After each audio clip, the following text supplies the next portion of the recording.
We are here to discuss and offer comments on the discussion draft of the University Community Plan, and ultimately to prepare an approved recommendation on the discussion draft of the University Community Plan update to be included in a report of the subcommittee to the UCPG. This report will be used by the UCPG to make a formal comment and recommendation on the discussion draft to the planning department.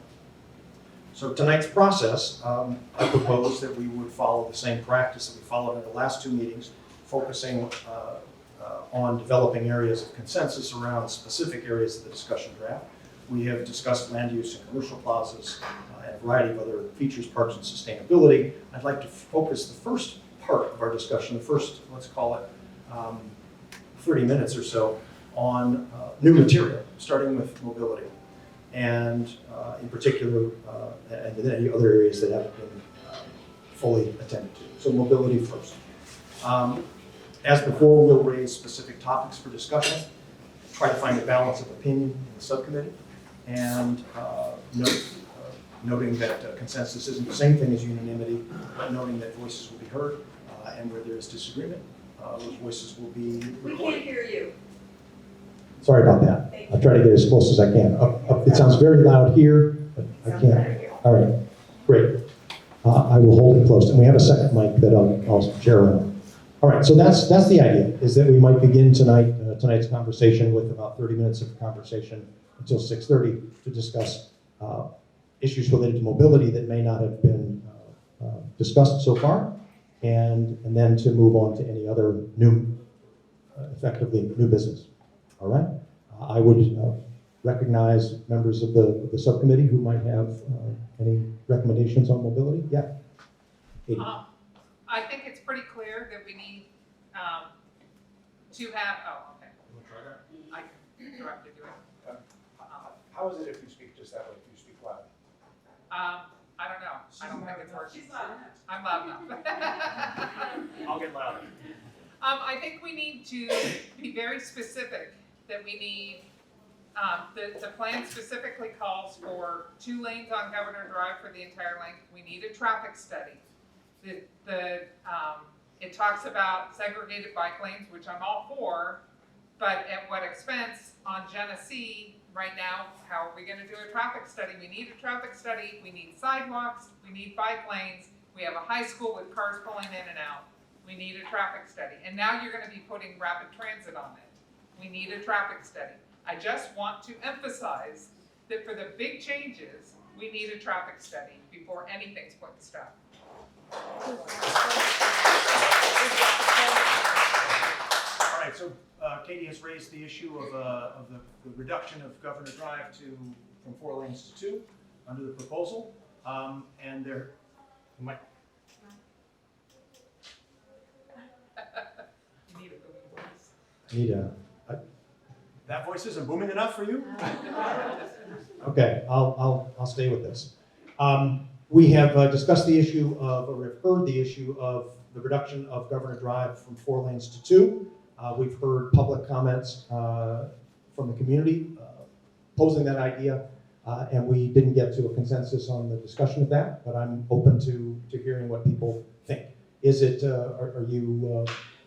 what do people think about the proposal in the discussion draft to reduce the number of lanes on Governor Drive from 4 to 2? What's the question clearly stated, please? I'm asking members of the subcommittee if they have comments on the proposal to reduce Governor Drive from 4 to 2, and if you have a recommendation. Peter Crystal. Okay, my opinion is that we should go with Katie because a traffic study would actually be able to tell us whether that reduction is feasible and how it's going to work. I agree completely with that. If you don't have a traffic study to show that it works or it doesn't, it's a bad idea. You need the data. We don't have the data.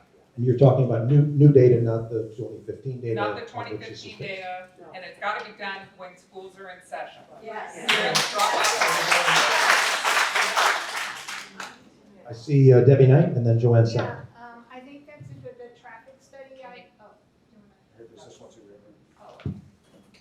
I do agree that the traffic study for Governor Drive, I also think for Genesee, because I am a strong supporter of protected bike lanes, the full length of Genesee from the 52 to Torrey Pines Road. But the city is talking about everything, many other things. There's only so much roadway, and I think that that's exactly the way to go rather than to, and I would add, how are they going to ever pay for them? Because we have yet to hear a single idea about how those will be paid for, except that if a developer pulls a permit to develop a parcel, they might build their protected bike lane on their side of the street in their half of the block. And that doesn't work when you want 3 miles of protected bike lane. So I think a clear plan for how those are going to be built, not in a mishmash, you know, it's here this block, it's there 2 blocks, gone for 2 blocks. How those will be clearly implemented. Okay, thank you. Joanne Selleck? I agree with Katie, and one of the things I think we have to keep in mind is this is not a static plan. We're not talking about something that's going to happen necessarily in the next 5 years, or 10 years, or 15, or even 20 years, given how long this process takes. And I personally think, to be tarred and feathered for this, that the concept of having parking on what will become with the influx of these people that we're planning to have move into our community on the east-west streets, having parking is a recipe for disaster, and it's just not feasible. But what I think we really need to do, and you know that's just off the top of my head, I think we have to do something to insist on having a traffic study, not only to look at this one issue, but on some ongoing regular basis, depending on the population influx, the needs of the traffic needs, et cetera, et cetera. It's not a static issue. And I don't know how we do that, but it should happen at some sort of regular interval. Lori Phillips. I'll use this even though I have a lifeguard voice. Go for it. I totally agree with Katie. I think we absolutely need an independent traffic study, not one that simply supports whatever plan the city is putting forward. I think it's going to be very difficult to find sufficient space on Genesee to put in the necessary bike lanes without widening the bridge over Rose Canyon. And I don't know what kind of environmental impact that might have, but we need that studied as well. And I think a piece of that traffic study very clearly needs to include the egress from South University City in fire conditions. The paramedics. And paramedics, because there are only a couple of exits from South University City, and in a wildfire with those canyons on either side, I think that's a tremendous risk. So I think this is a really, really important piece of our response to the city.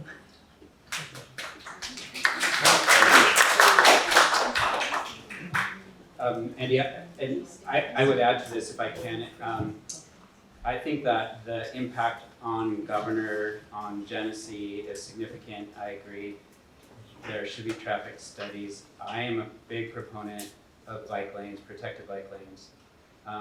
I think the bigger issue is Nobel Drive and adding the volume of individuals, the density that we're projecting without an appropriate traffic study, because I don't see how people are going to get in and out of there. And you've heard me say this before, particularly Nobel and the area around Whole Foods, and that development is going to be a traffic nightmare. So I fully agree.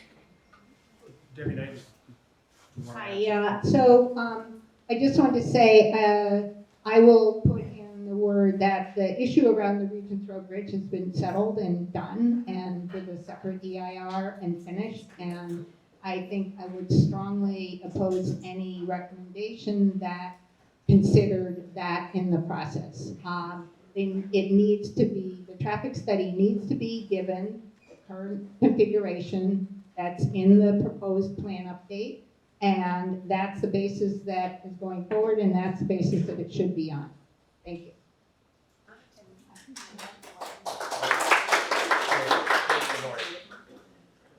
I agree that the Regensburg Bridge has been done, but one of the things that came out during that was the EIR that said basically Genesee Avenue flunks every traffic study.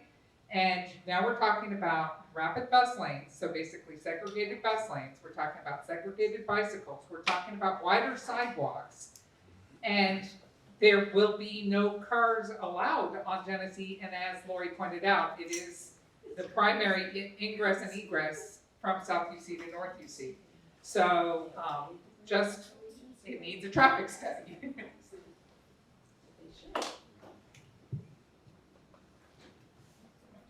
And I think that that traffic study should not assume that all these new developments do not have parking.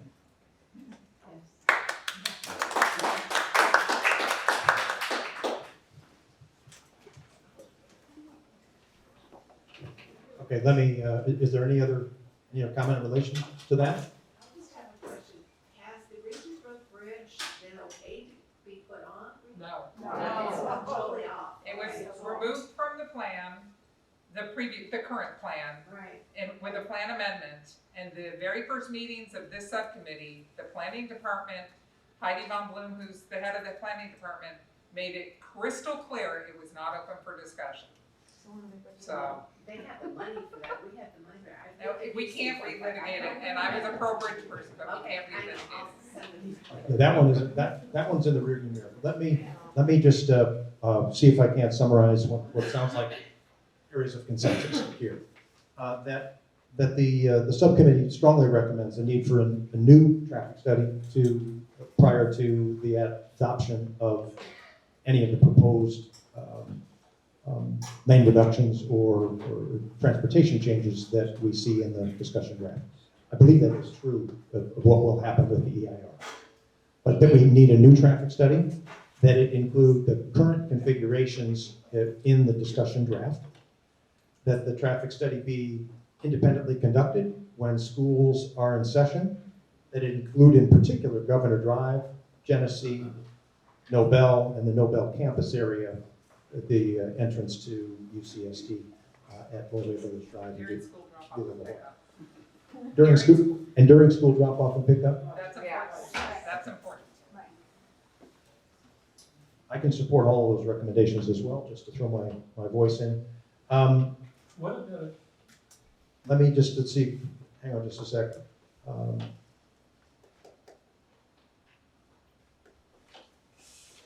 Protected bike lanes and parking are two other issues, so maybe let's just talk about those in a moment, okay?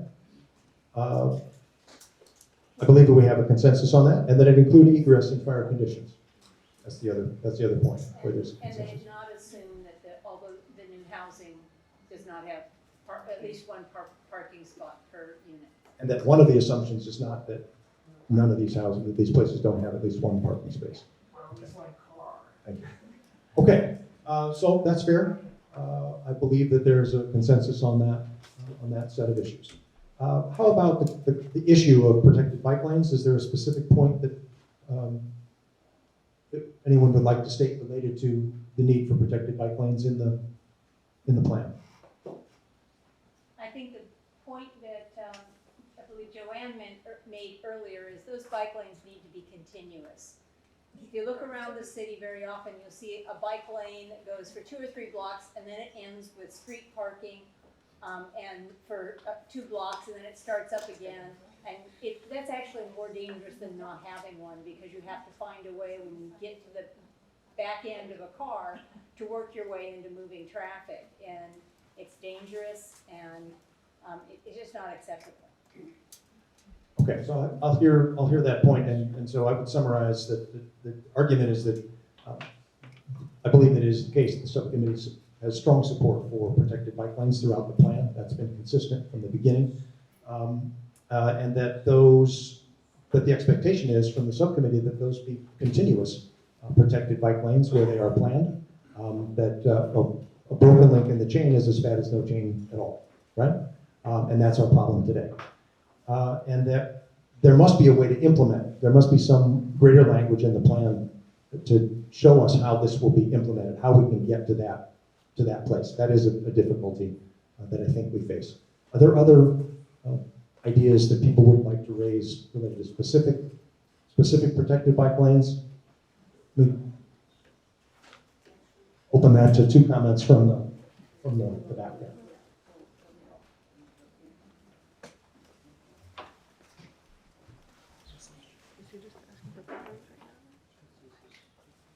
Hello, my name is Ali. I live at UC campus and I go to work at Executive Drive. I use the bike lane on Genesee almost entirely. And having 4 lanes is terrifying, especially one crossing that street. It's not an easy thing. And I understand the fears of everyone where it comes to parking and everything. But there are schools there. You don't want 4 lanes of traffic and your kids going through them. You want something that they feel safe. Reducing lanes will slow down traffic. Yes, but it won't make it as scary as it is right now. It would discourage car use by a lot of the residents. And I feel that's mainly the point here. We need to reduce car dependency. So I understand a lot of people here live their entire life in very low density zoning where they need housing.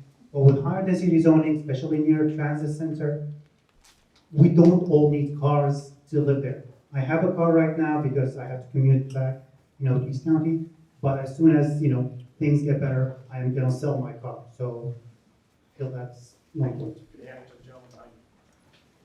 Thank you. That was an excellent comment right there. And I would agree with everything that the gentleman in front of me said.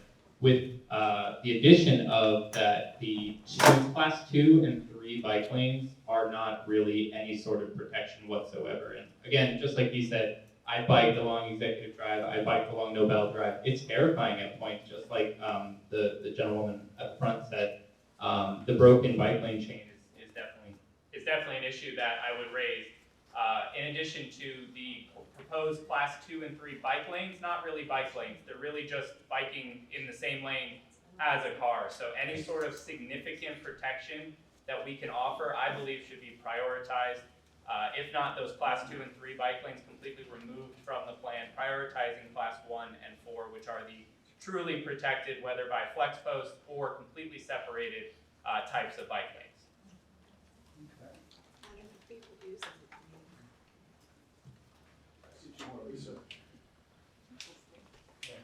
I don't know if maybe it's still working. There's a battery issue. See, the light is yellow there. No, it's the orange mic, like you see underneath the mic. It turned, okay. Do you have? Can you hear me? Okay. Yes. That's what I do think with the traffic studies, for example, on Governor Drive. I think that one thing to consider is, again, slowing down the speed on Governor Drive, I think would be a favorable thing to do, and also enhancing the pedestrian crossings. I've lived in University City for 35 years, and I think I see 2 bikes a day on Governor Drive. They're not like tons of drives. I would really support having a shared lane with bikes, but I don't think to designate a single lane each way for bikes is going to be productive. Like if you go to Park Boulevard on any given day near the zoo, you'll see that 350 cars have lost a place to park, and you'll see 1 or 2 bikes a day there. I don't see that we're going to have a whole lot of bikes on Governor Drive, and sharing that road with cars, to me, makes a lot of sense with a slower speed.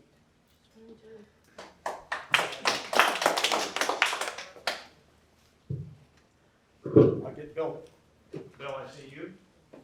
You got a mic? I can do it without a mic. Do it without the mic. Okay. A while back, I mentioned that I actually took a rolling stick to measure the width of the Mission Bay area where bikers and pedestrians run, walk their dog, and what have you. Then I came up to our street up here, Governor, and I measured that. You can hear me without this? Yeah. Okay, thank you. So, it's the same width. I mentioned this way back when, Katie may remember, some of you may remember, that I said that would be an ideal way of taking the sidewalk, and it goes all the way from Scripps Street, all the way down to Genesee. It's wide, and there's no place where you have to do much. You may have to put up some striping, and you still can keep your traffic lanes. So I really think that if they can do it down in Mission Bay, where you get a lot more traffic of pedestrians and people, especially on the weekends, you can do it here at bikers. Thank you, Andy. I'm going to take it back up here. This is that apology part for the need to move quickly as we approach 6:30.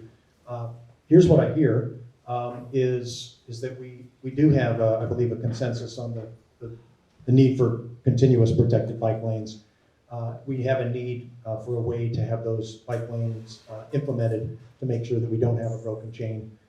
We have comments. I don't know if I'm able to weigh in to support a priority for Class 1 and Class 4 right off the bat, but I think we do have the comment is noted that protected bike lanes are really. I guess we do have They're preferable. I guess we do have a consensus for that. We do have a preference for protected bike lanes. Those are the Class 1 and the Class 4 lanes. That is our priority. And I might add that those should be prioritized in the places they're most likely to be effective. That is expensive infrastructure, and it, I think, is important for us that the plan gives us a pathway to a bike infrastructure which is likely to be built and most likely to work. Mr. Frazier, I'll give you that as well. Then we're going to move to some new issues. There's someone who cannot bicycle from my home to any place I have to go in University City. I would like you to reconsider making Governor Drive impassable in times of day when people have to go to the drugstore and the grocery store and pick up children and drop off children. And you know, consider the infrastructure, the new schools that we have to put in, when we get all this new density, and where are the people going to drop off their children to go to those schools? Thank you. All right, there's a couple of other mobility issues that I have on my list, and I'd like to lay those out. I think they're pretty non-controversial. We've talked about these before, but I think let's just see. So we have talked about before supporting a second exit at grade from Campus Point Court onto Genesee, which would connect, which would allow for a second connection from the Campus Point Drive cul-de-sac. The UCPG saw a presentation on that proposal, and we talked about it at our April meeting, but we didn't address it by way of consensus. I believe that the owner of those properties is willing to build that connection, which would make it possible in the event of an emergency for there to be a second automobile egress from Campus Point Drive onto Genesee. And so is there any objection to the inclusion of that? Right, it does appear in the urban design recommendations, in the urban design schema that's been proposed, but not in the mobility plan. And if the city could include that in the mobility section as well, I think that would be important. In addition, we also talked about the extension of protected bike lanes effectively on via Craig Court. This is in the North Torrey Pines area, connecting John J. Hopkins to Science Park Road. There is a new private bridge which has been constructed there, and there is also a direct connection along Craig Court. It's across private property at the moment, but it is a direct connection parallel to North Torrey Pines that is safer for automobiles and safer for bicycles and away from the automobiles. It does appear also, both of those ideas appear in the urban design diagrams for the North Torrey Pines area, but I think it would be important to see if we can have that included as a priority or as a policy in the mobility section to ensure that that gets into the business end of the plan. And I guess the policy also for the priority for a second at-grade entrance at Genesee. You don't need to bring the mic over, I've got a good voice. I think a point that those of us on the bike lane committee brought up way 2 years ago, and that we haven't really brought back up again, is the importance of connecting the Genesee Bridge bike lane that goes over the bridge and down to the train station to the Carmel Valley bike path. Some of that is in UTC, some of it is not, but it makes the connection from between those two bike paths is really important for reducing traffic driving to the campus. Right now, the trolley brings people from the south and from the southeast, but it doesn't. But 85% of the people who work in Campus Point in the biotech industry live in Carmel Valley and north, and there is not a trolley, a bus, anything that brings them down. So that bike path is pretty essential, and making that connection is important. All right, so that's outside of our purview, but is there any objection for us as a subcommittee to recommend, because it does connect very directly to our mobility plan? Is there any objection to including that as a consensus idea? No. Okay. Strong support. Great, strong support. So some, thank you. Are there other ideas that people would like to raise related to mobility that we should discuss and include? Hand them back.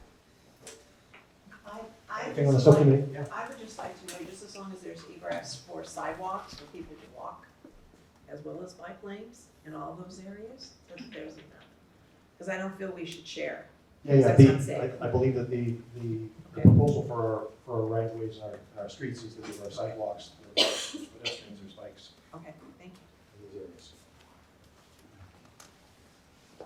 Is there any plan to make a safe way for children to go to Curie or to Stanley?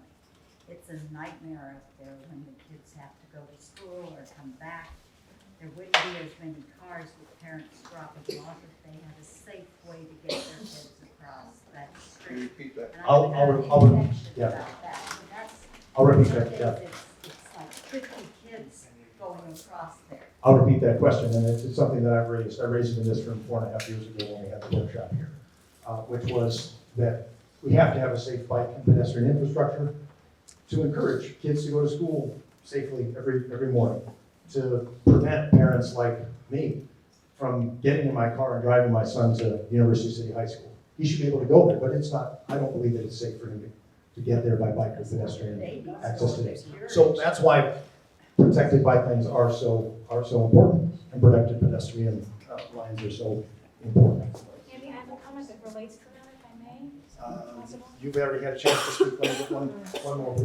We've got a lot of business yet to attend to. Andy has a subcommittee actually written from Nobel to Governor on Genesee. I did my own traffic study, thinking, let's see how this will go. I would encourage all of you that are advocating for this plan to go ride that and actually see the feasibility of that. I think this is the biggest weakness in this plan. And I think once you get to the top and you're on 2 lanes on Governor, today, Genesee went down to 1 lane and it was bottlenecked all the way up to Governor. It's just not feasible. From doing my own study of one, I would encourage the whole subcommittee, go ride Genesee, go get on your bike at Nobel and go ride up to Governor. And tell me how you're gonna do that with groceries or how you're gonna take your kids there or pick them up. This is the biggest weakness in this plan, as I see it. And then my comment was just about pedestrian bridges as part of all of that, and it seemed like we've talked about it in the past, but it. We have talked about pedestrian bridges. There's a number that are in the plan, Are they? including some specific recommendations for one in the Nobel campus area across Right, but Nobel. Genesee and Governor, you're gonna have a lot of bikes going around and kids crossing, that's another place where I think we should. Okay, consider. that comment can be reflected in the record. Okay, that was actually my comment, that there aren't enough pedestrian bridges in the plan. If you look at the traffic patterns, it is very unsafe to cross even at the signaled crossing because of the California roll through the stop sign habits. So I think the only safe way for pedestrians is to get bridges built over the major arteries. I would second Peter's comment, but the other thing that's really important today and will be in the future is the fact that we've got a lot of people on our streets with various types of mobility devices trying to cross, and the street lights are not very forgiving. It's quite a challenge to be able to cross if you cannot walk at a normal, regular pace any of these streets. And certainly Nobel is one of them, a couple of places, and Governor is another one. So it's an ADA access issue as well. All right, thank you. All right, are there other comments from the subcommittee related to issues we haven't discussed yet that are other than mobility that we should discuss before turning towards a conversation focused on the preliminary report and the ideas that are there? One last comment, and I don't know exactly, Andy, how you would incorporate this into the comments, but the city has a tendency to look at distance from transit in a kind of, radius that doesn't take into account our canyons, the fact that many homeowners associations are fence to fence to fence, and they look and they say, well, see, you can go from La Jolla Scenic to the trolley station in a half a mile. Well, you can't. And so I think those kinds of determinations need to be made on actual sidewalk passage or bike lane passage and not as the crow flies. Thank you. And I believe that we have mentioned this before, and the plan, to my knowledge, did incorporate that concept. City and state law is a radius. However, when walk sheds were calculated for our plan, it was done by street, 10-minute walk shed or whatever. And TPAs are walk shed, 1 mile walk shed. Okay. All right. So that speaks to that point. All right. What I would propose that we do now. This does not foreclose the possibility of having additional information brought forward or new ideas brought forward. But given that it's 6:30 and I would like to have 2 hours to discuss specific ideas that are raised in the discussion in the preliminary report, I'd like to turn to that now and allow us to continue to have to bring in whatever ideas we need, but to begin that conversation and get concrete on that. So what I would propose is that we begin with what's in the preliminary report. I'm trying to find where my full title is. Preliminary report to the UCPG on the community discussion draft. Just make sure we're talking about the right document. That's the one that was shared with the agenda, and it is the one that was presented to the UCPG last week. That includes a variety of ideas, including consensus ideas reached by the subcommittee through the first several meetings. And it also included a recitation of areas of differing views, supplemental views, areas of dissent, and it also included comments and suggestions from the chair, specific suggestions related to applying general principles or connecting those recommendations to specific policies and actions. And those recommendations, I would say, I added those to this report because not only have I read the plan carefully, but I have been listening carefully as I can, to the ideas that have been presented in public, the ideas that have been presented through written comments. I've been working very hard to go through our matrix of public comments, in which there were over 600 separate comments. Many of those have half a dozen or more comments embedded within them. And I have tried to bring that experience to bear in the document that I produced as the preliminary report. try to make connections to where these issues appeared in the plan, and to apply general principles like I said, and to make recommendations based on the things that I've heard, as well as the things that I believe personally. I think there's a few missing pieces in that preliminary report. I'll just note those at the outset. Preliminary report, I think, describes areas of disagreement as dissenting views, and I heard from one of our subcommittee members that perhaps we might describe those as supplemental views, to not make this appear to have been adversarial, but more consensus-like, and I would take that and apply it going forward. I didn't have time to apply it to the document that you have before you. There's a few corrections, some small corrections on the number of jobs in the different land use scenarios, but those are relatively small points.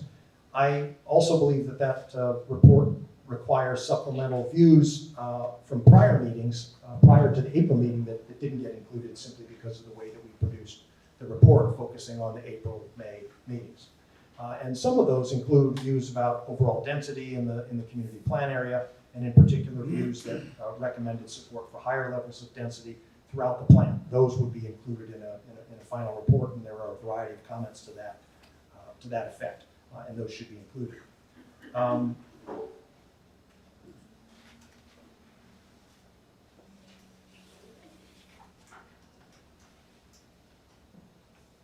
Those are a few of the areas that need correction, and there may be more. What I recommend we do now is to open this to the subcommittee to discuss those areas that may need additional work. What I would recommend is that we take the document that we have and that we give subcommittee members an opportunity to highlight areas or issues that they think need further work. Areas you can't live with. Areas that you think need to be changed to win your vote or to make this a better plan. And let's talk about those things, and let's see if we can come to some general agreement about those things. If we can, we'll include them. If we can't, we'll subtract them. And if we disagree, we'll note points of disagreement and supplemental views as we go. All right, that's my recommendation for the way to move through this with as much dispatch as possible. Okay. So with that, what I'd like to do, I would call on subcommittee members to offer comments or recommendations or areas of concern on the preliminary report to the UCPG, on the community discussion draft of the UC plan, and begin that discussion now. I see Peter Crystal, I see Jason Moorhead, and we'll start with you. Peter, Jason.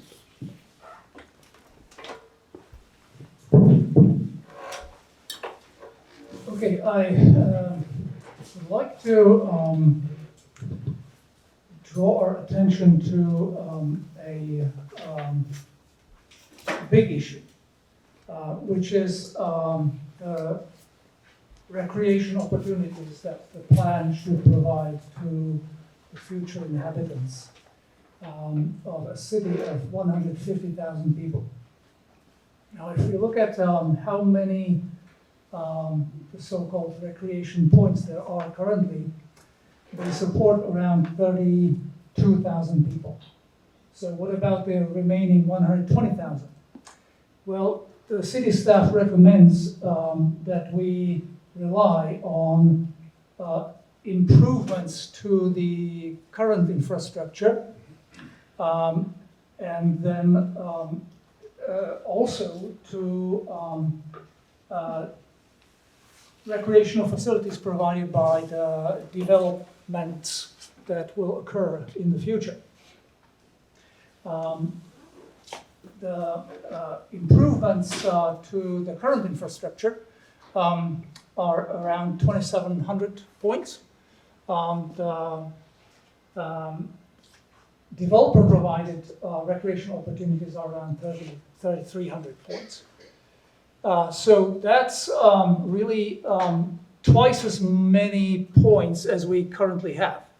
So is that going to happen?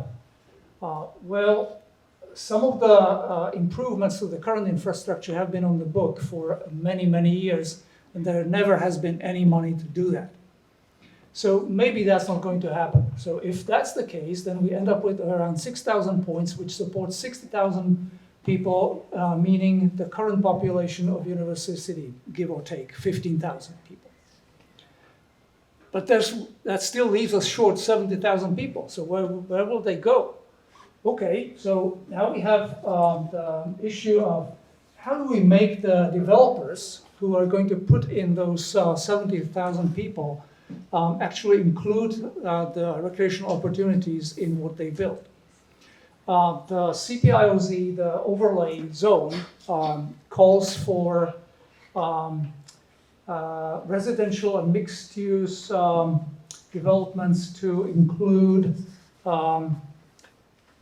these recreational opportunities, be they parks, be they recreation centers, pools, more likely pocket parks and such, if they are over 2 acres and 75,000 square feet of area. But at the same time, we hear from the plan that actually, even if these developments are predicated on the fact that they will do this, the implementation rate that the city staff expects is about 50%. So my question is, how is it possible that we are going to try to make those people commit to developing those recreational opportunities and that they have some way of backing out of that? So I would suggest that we put in the plan that no one is allowed to buy out of this, that they need to provide those recreational points on site, because that's the only way in which we are going to get enough points to actually support, at least partially, at least to the extent to which our current parks, rec centers, and pools support the current population.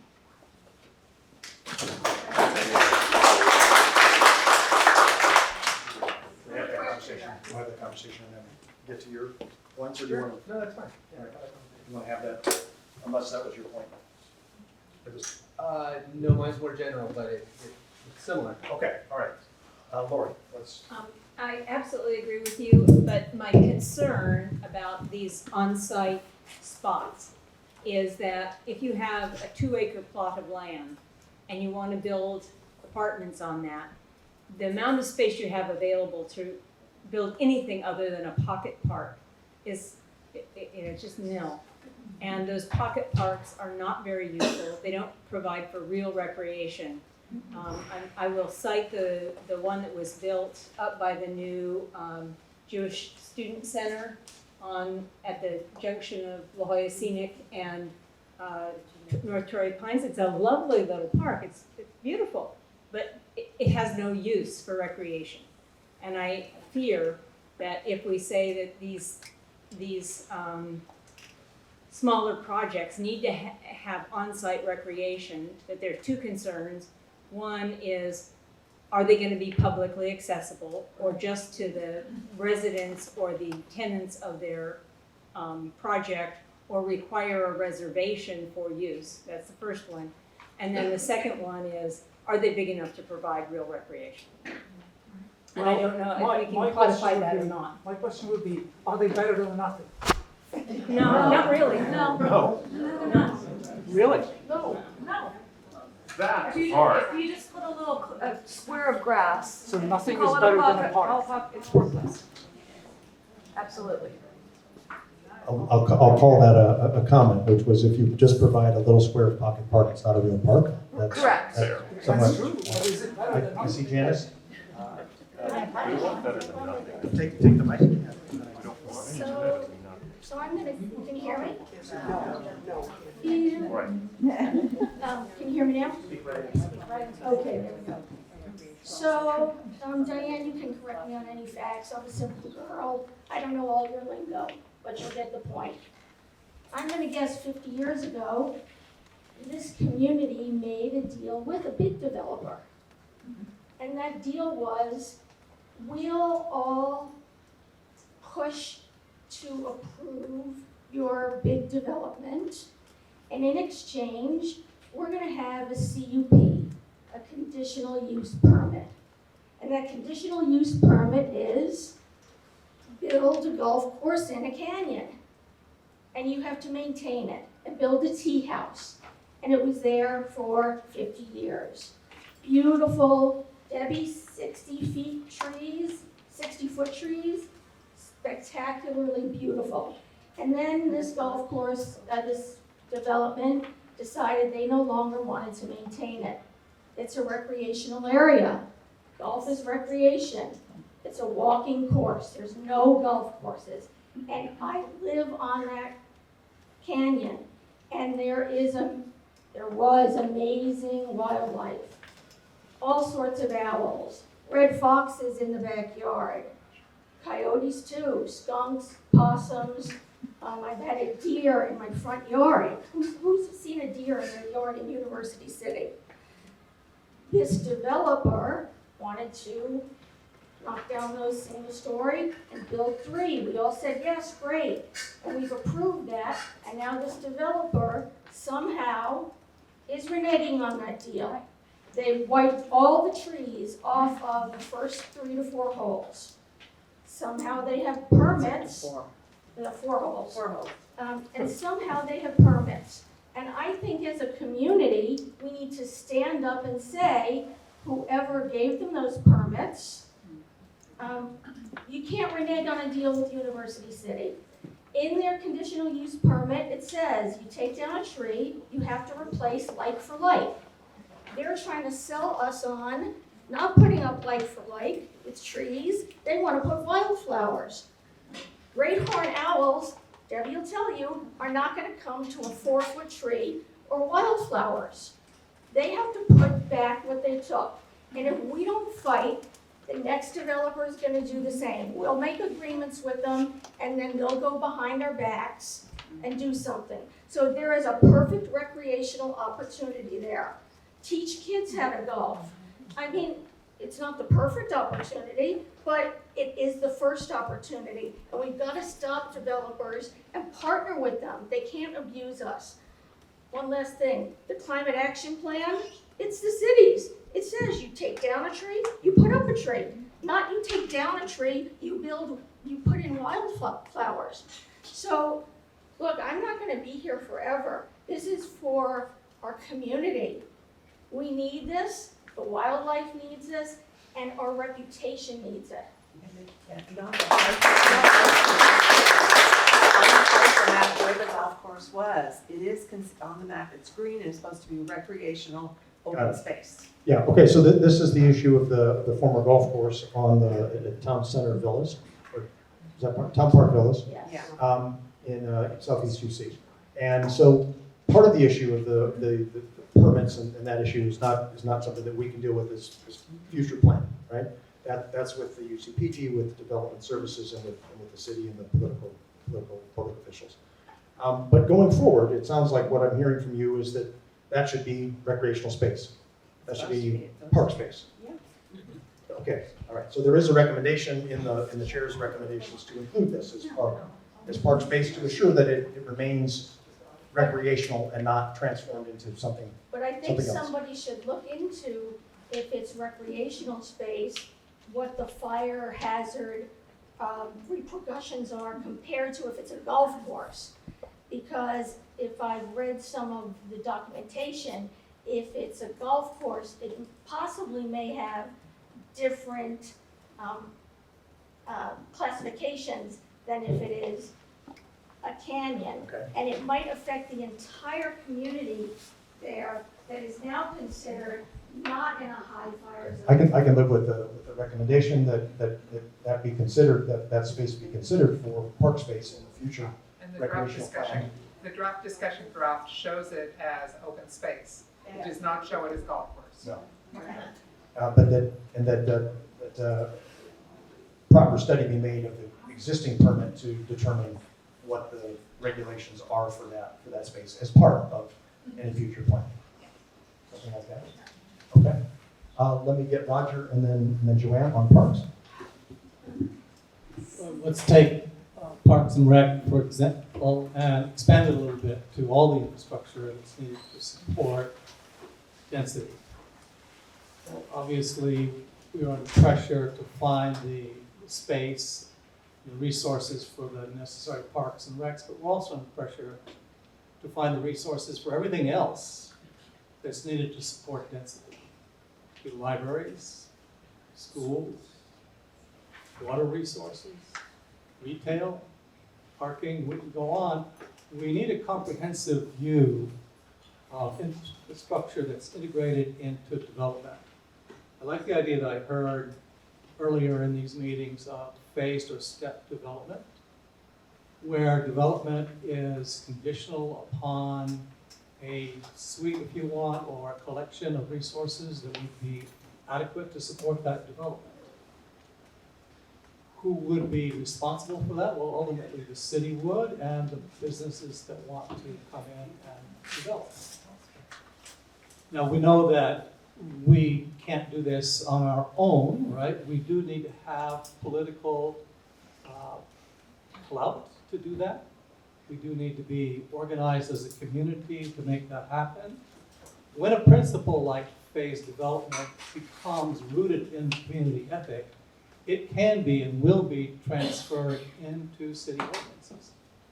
But if I'm thinking about this in the long term, we can make a recommendation here for phased development, and we can begin to cultivate the process in our community that understands what that is and support it through the UCPG and other means, and eventually educate our public officials that that's what we want and that's what really works to make the community viable, and propose down the line the city ordinances that would support that.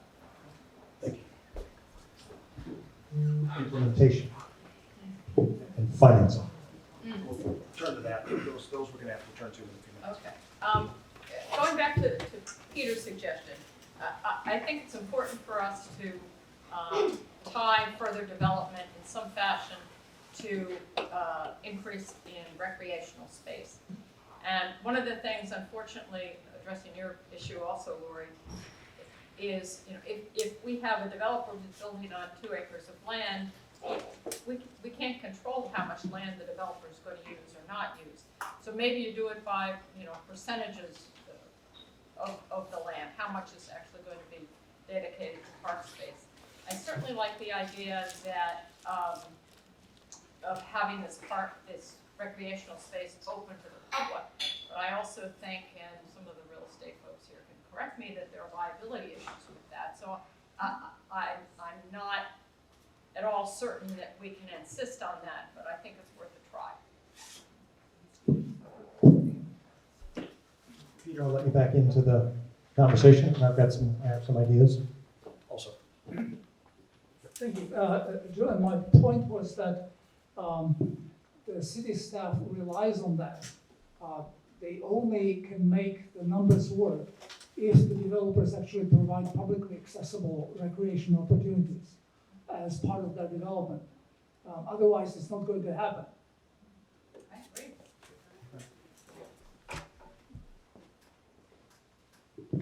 Are there other? Right, well, I did point to you before, and then I forgot. Sorry. My question is, there's a limited number of ball fields, soccer fields for kids to play on in the greater University City area. When you add this many more residents, at some point, if they aren't already, those teams are going to be at capacity. Whether the developer has a park at their site doesn't mean that there's going to be additional playing fields for teams, which we all know the kids want. Whether the developer allows the public on their property or not, if it isn't something that everybody can use in the capacity that they want to use, it doesn't do any good. Thank you. Parks at scale. All right, so I have a couple of thoughts and responses of my own, and I've got recommendations that are in the preliminary report. First thing that I would note is that I personally am appreciative of the work that the city has done, the planning department has done in listening to many of these concerns from the community over the last few years, where we say, where are the parks going to come from? And what the city has proposed is a set of supplemental development regulations. That's a lot of planning jargon, but regulations that would require developments of a particular size to provide public spaces or recreational space of particular size and type, right? For residential redevelopment over a particular size, there would be X amount of park space required to meet the city's park master plan guidelines.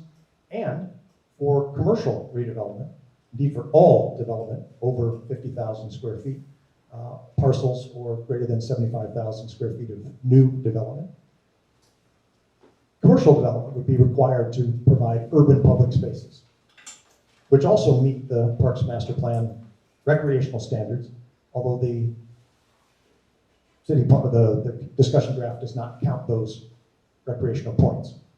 So there are some recreational points that are hidden in there.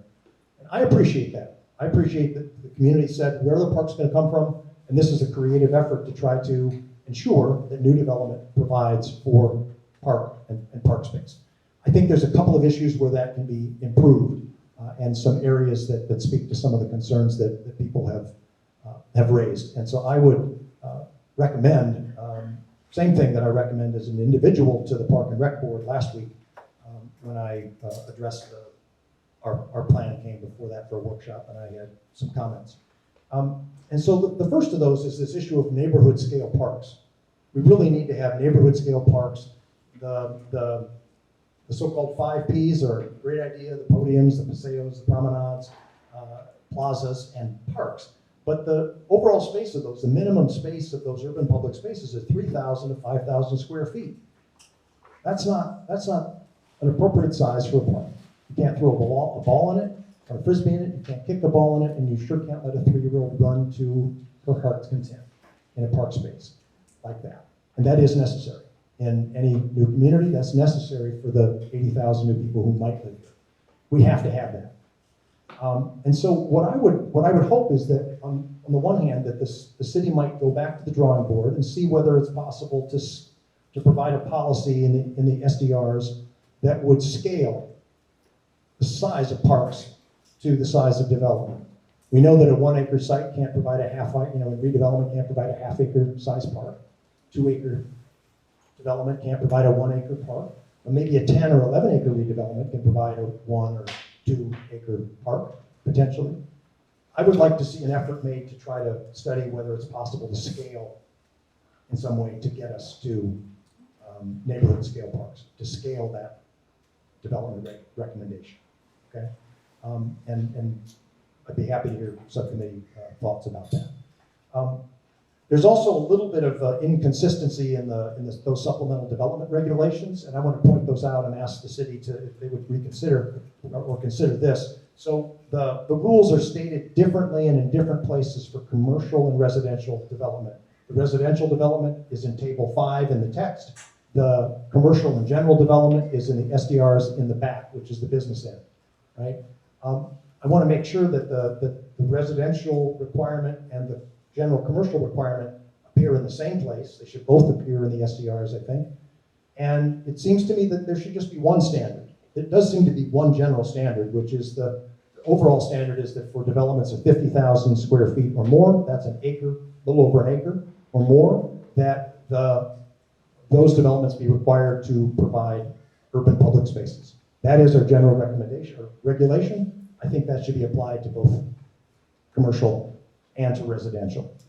Right? There are not many residential parcels in the university community that are smaller than an acre, smaller than 50,000 square feet, and that's a good limit. Maybe not all redevelopment, but the 50,000 square foot limit. They apparently have already studied that. I think that we should have one consistent set of rules, one standard. That'd be my recommendation. Andy? Yeah. Last question. When the commercial developers build their building, for example, at the end of town center now, they're building recreational spaces, but it's for their employees. We're not allowed to, they said it very clearly at UCPG, we're not allowed to go and use their spaces. It's theirs. These regulations are for public space, for accessible public space. right? That's these regulations that are written into the plan as part of the new Parks Master Plan that are in the discussion draft are for publicly accessible places. That's required. So again, that's a reason I'm appreciative. I'm suggesting modification or strengthening of some of those things to address other issues that are really critical. I think the plan should explain what we're going to do with the recreational value that's in those commercial redevelopment spaces. Are we getting points for plazas and paseos in commercial development or not? And why not? Because a larger problem here is that I think we don't have all of our points counted exactly right. We should make sure we got all our points correctly counted. I did the math, and I'm a historian, but my math came up with a discrepancy between the individual points for projects when you tallied those and the summary tally. We should make sure that we know exactly how many points we're dealing with so we can know what to plan for. Know how bad it is or good it is. I think that we should all have a clear idea about the commercial developments and then two other points here. I hope that the city would include some study of other means to finance and support park development in University City, and really in the city of San Diego, because this is a citywide issue. We got a new Parks Master Plan, a couple of new plan updates are going through that plan for the first time. Mira Mesa went through, they had a giant point deficit. University City is going to go through with a giant point deficit. There's things that need to be worked out citywide to make sure that there are parks for the people in the future. And one of those is how we're going to fund those parks, not just through exactions from developers, in these urban public spaces, but funding for these. How are we going to get to that? And I hope that the city might consider a study of future opportunities fund for parks here in University City and really citywide. And then finally, I would say that the Parks Master Plan also includes a very interesting feature, which is that it requires that 20% of the recreational points, the recreational value in any plan area, come from land acquisition. That's a quote, page 19, Appendix D. Right?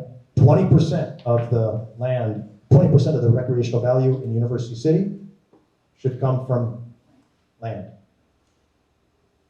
It's about, my historian's math is right, it's about 336 acres going forward into the future. There's no way the Parks Master Plan mandate can be met under the current system. They can't take that park space from real estate development in the ways that they have it. We still know that the parks numbers come up short. So the city really needs to figure out how to do this, and I think that it should study it, not just for University City because it's good for University City, but because the city needs to figure out how to meet the Parks Master Plan that it just designed. So those are my 3, 4, or 5 specific points. I can show you the text on those, but I'd be happy to have more conversation or hear feedback from the subcommittee about those ideas, if we want to include those as consensus or not. Peter? Well, I would just like to point out that maybe the general public has something to say. Maybe you could poll those present here. Tom Mulaney. Yes, thank you. I have a handout.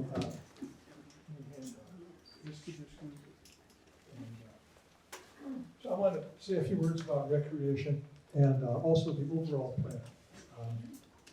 And also appeal for action because this is happening throughout the city and we need to do more. So my name's Tom Mulaney. I've been involved in community planning stuff for over 33 years. Yeah. Can you hear me now? Okay. For over 33 years. So I attended the Park and Rec Board meeting last week. Andy Weiss made a wonderful presentation about the need for parks. There wasn't much response from them. I'm not sure why. But he pointed out that the current plan is terrifically deficient in parks. What's going on now is not urban planning. Okay, there's no comprehensive plan for public facilities, for parks, for schools, for fire stations, libraries, certainly not for traffic. And I'm going to get into how we got there. But the plan is excessive in scope. The 84,000 more residents is kind of crazy. That's over double the current population.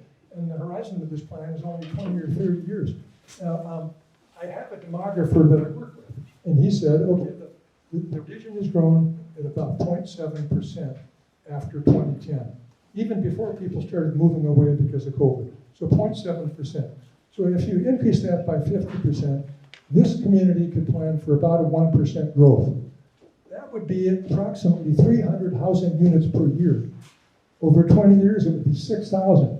I'd like to present that this community should be planning for about 6,000 housing units in the community plan, not for 20 or 30,000. It's crazy. There's no ability to provide public facilities for that kind of growth. So I used to work in aerospace, and at some points the engineers would design a rocket and decide that they couldn't make engines big enough to get it off the ground. There was a feedback loop. They went back and replanned. So for this city, if you can't provide the public facilities, including the parks, you have to scale back the plan. Okay? Now, the second part, how did we get in this position? Our mayor thinks he understands urban planning, and he does not. He surrounded himself by inexperienced people. And here's kind of the philosophy they follow.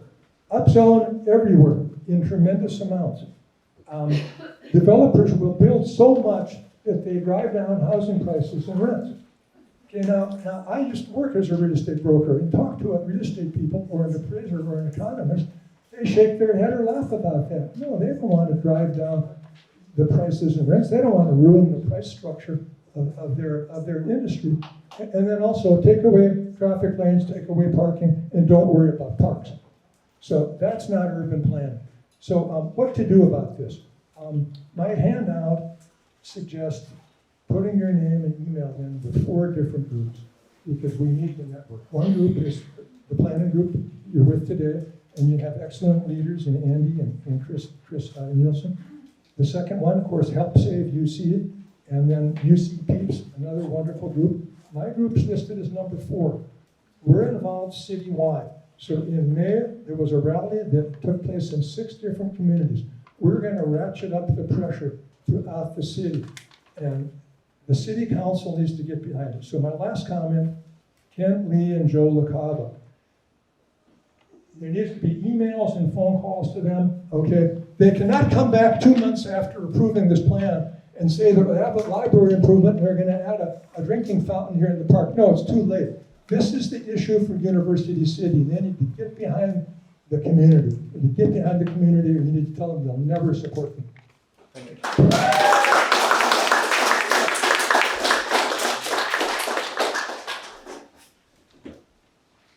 Is there any other comments from the members of the subcommittee and the community related to the park? I know these related to the park issues, anything that I've just presented or discussed?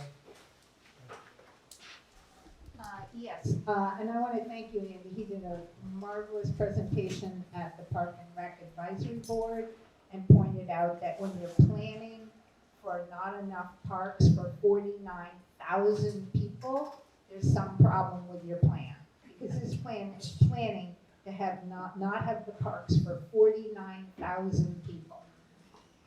And I want to thank Andy for being such an able person to go into the fine print on all of this and try and come up with some basic proposed changes to the parks, to what's in our recommendations on the parks, because I think it's very hard for a lot of people to go into the fine points on that. But I think overall, much as we can recommend improvements to this, there's such a fundamental flaw in the way this plan has been put together that, and it comes out, it shows glaringly in the parks issue where they can't even begin to meet what is their own standard for parks. So, but that's where we are, and I think if we can, improve some of the things along what you've suggested, I think that I support that Can I just say one thing?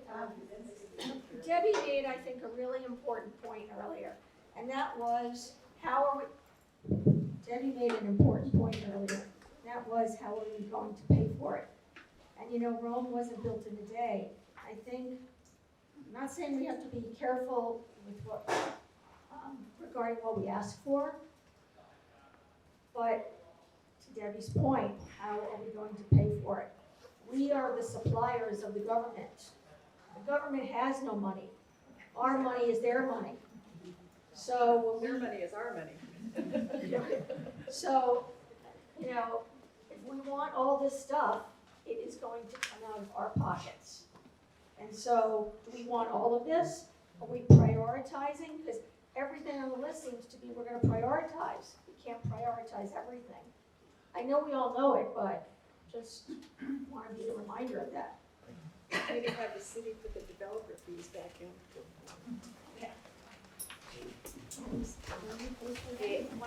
Can you hear me?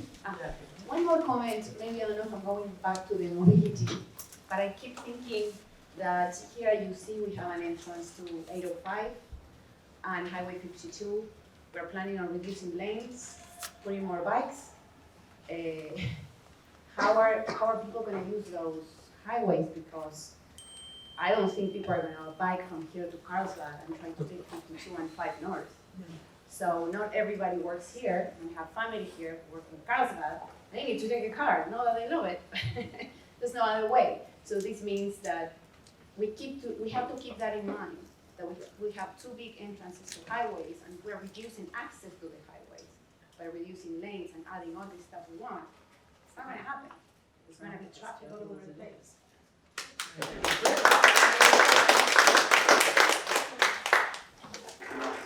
Susan? Hi. Can you hear me?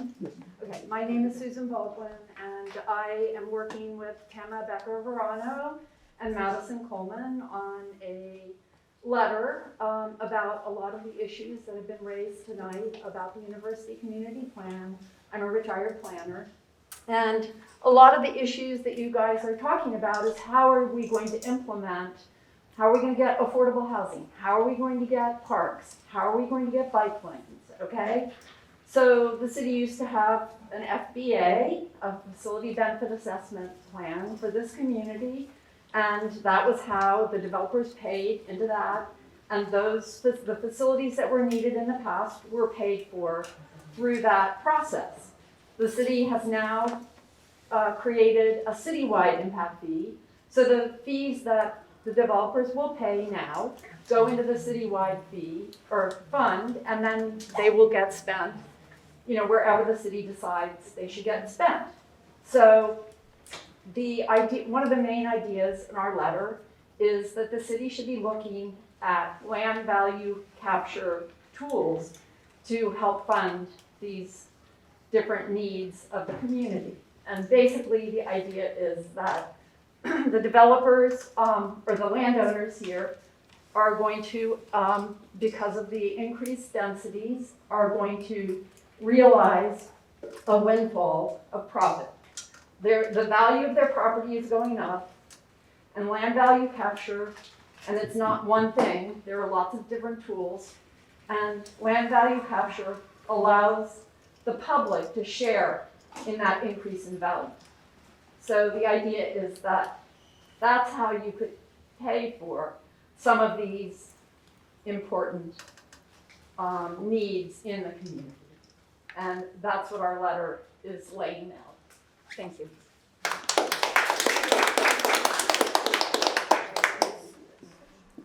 Thank you. Okay, so I will we can continue to take comments related to parks as we go, but let's get to Jason. You had your hand up second related to general comments on the preliminary report. Thanks, Andy. So before I share my general comment, you mentioned when we kicked off that someone had a suggestion to change the term dissenting views to supplemental views. I understand you heard that just from one person, so I would just like to share my opinion that, to me, I liked how, when I read this, that you had your tables of consensus recommendations and then below that, dissenting views. I'm not opposed to a dialogue about changing the term dissenting, but I think that reading consensus recommendations and then supplemental views, to me, sounds supportive to the initial consensus. I think in transparency, the process has been fair, and maybe we just use the simplest English and just say different views or alternative views. But if someone thinks that dissenting is too strong, I feel similarly about supplemental being supportive, at least in the way I read it. So I'd offer up alternative or different or other suggestions. Dissenting. I'm okay with keeping it dissenting too, but anyway, we can. Good enough. Yep. So, as I think most folks know, I hold the seat for Alexandria Real Estate Equities, and we're reviewing the draft report and will issue our own specific feedback before the 30th. But just wanted to share some initial comments on our observation of the draft. So. We wanted to note that staff has done a great job on the draft and has worked closely with and is responsive to both the subcommittee and the community.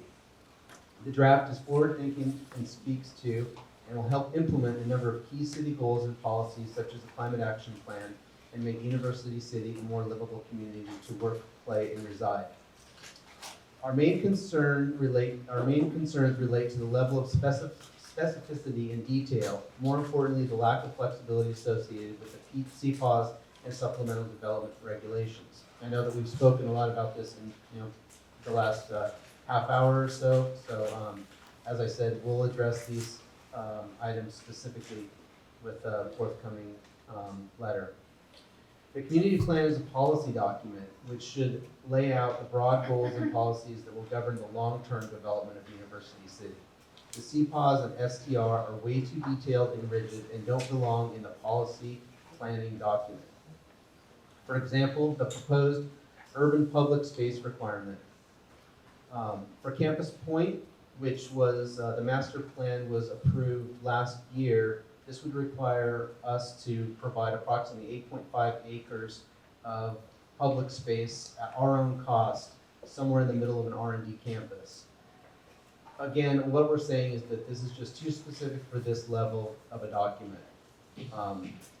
Alexandria's been generally accommodating and reasonable in allowing public access, but it also has to be balanced against the interest of its life science and R&D tenants. The recreational easement requirement must allow owners and their tenants the ability to reasonably restrict or limit access after hours and as necessary to meet tenant needs. We talked about this before. Again, we want to generally provide access to public spaces. We, for the most part, provide public access to campuses, but due to certain tenants' requirements, we can't we don't want this level document to be that specific. And a good example is directly across the street, the world's largest genetics company, Illumina. Unfortunately, the public can't go and throw the ball as far as they can on their property. We can do it across the street, and we support the parks and public access to the parks, but can't allow that to happen on our campuses. I'll leave that there. And just to specify, was that in reaction to the, sounded as though your comments were specifically about the discussion draft? Or the discussion draft and the preliminary report? City's report. The city's report. Yeah. Okay. All right. Thank you. Peter.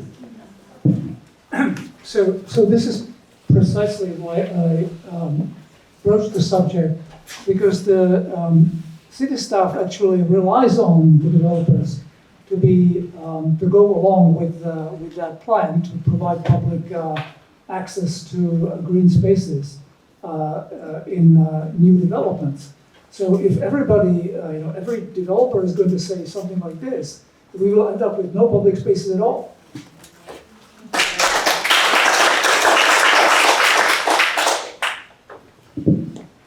comment. The topic, the focus of the conversation, I think is a good topic to discuss, which is those supplemental development regulations Yes. for specificity related to urban public spaces. Keep the focus there for the moment. Just Yeah, well, quick comment. Jason, I believe that when IDEC built the campus that is now Illumina, they paid for this library and much of the parkland that we're now sitting in as a, Absolutely The wrong. city paid for part of it. the city may have paid for part of it, but IDEC put $30 million into that library. May I correct you on that point? Yes, you may try. This was city land. there you go. This was city land. The city required that the facilities benefit assessment for North University City, which was from developer fees in North University City, the city took $1 million out of that fund to pay themselves for the land they already owned. This building and all of Nobel Buildings development, as well as Nobel Park. I'm sorry, this is Nobel, what am I thinking about? Regents. Nobel Athletics. No, what's? Doyle. Both of those were all paid out of the FBA, and indeed, one developer stepped up and put up the money independent of the FBA to build the recreation building at Doyle. I'm talking about the library here. Yes. I know that IDEC put $30 million into that. I'm sorry? Well, the IDEC, when they got the permits for that facility, they paid $30 million in FBA fees. Yeah. Yes, that may well be true. And part of those fees went to build this library. And then also, the libraries and the parks were a minor part of what the FBA was. Most of what the FBA was for transportation improvements, like the Nobel Interchange at 805, like the widening of Genesee at I-5. So I want to go back and address the point that was raised earlier about how we control the timing. Because in the original FBA that was done 70s maybe, there was a phased development program that said that in order to develop beyond a certain number of square feet or residential units, excuse me, in University City, there had to be certain improvements done for the FBA, with money from the FBA, and it couldn't go beyond that. You know who violated that? When the city wanted to do the area that's Town Center Drive north of Eastgate, the city said, well, we'll waive it for ourselves. Can't do that. But this community had what was probably the best phased and paid for plan of any community in San Diego. I absolutely agree with you. What I'm worried about is that disappearing, I understand. and then those fees are now And going as- into a pool that are not going to provide for this And anymore. as Susan Baldwin pointed out, the problem now is in the city, they won't do specific community plans. The money all has to go into a city plan, and then the city will allocate it where they see the needs as being greatest. Yeah. So can I ask George a question? Yes, you may. Did you wish to? Now, I just wanted to point out that when that facility was built, they paid a lot in FBA. Yes, so I think that The there's an BMS agreement. site will pay a lot to a citywide fund. Right, but we won't. How do we direct it up here?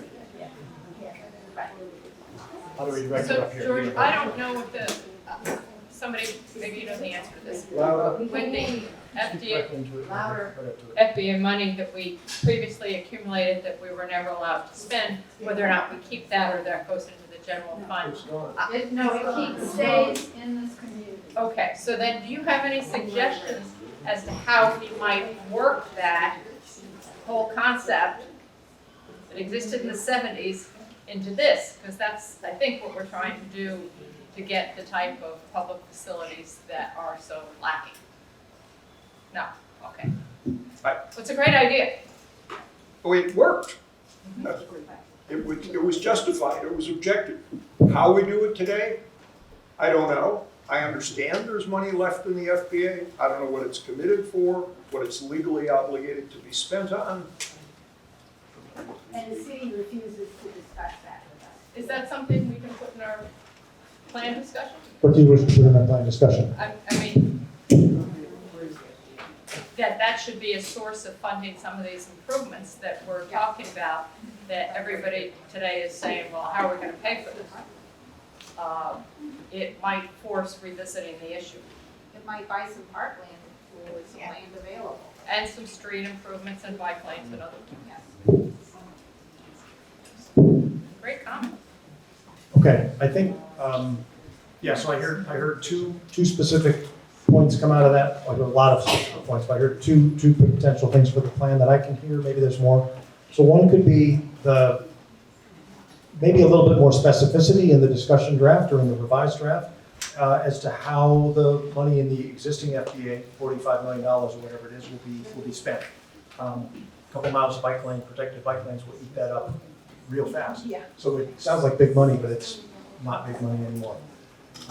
So that's one question, right? Can there be more specificity on that financing? And I think that's part of let me put that inside the larger shell.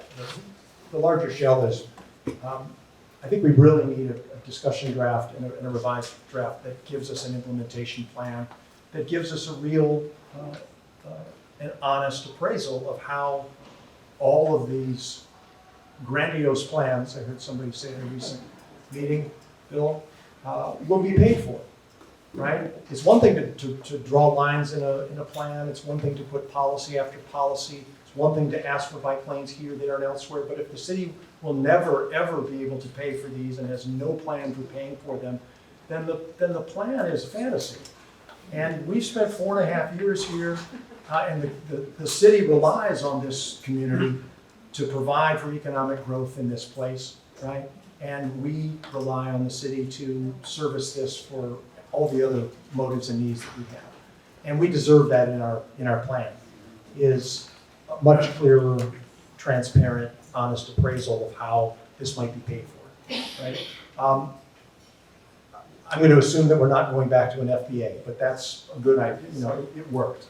It was a functional idea. It was not equitable citywide, but it did put money where growth was, and that was the problem with it, and that's why one of the reasons the city's done away with it. But we don't have a full replacement. I suggested a future opportunities fund, a study of some sort of a future opportunities fund for parks. And one idea that we did have earlier in the discussion, in our update discussion, was about a CPAWS, an overlay zone, and we have one. The city has provided one, and the city has provided an overlay zone which includes requirements for urban public spaces be provided by developers.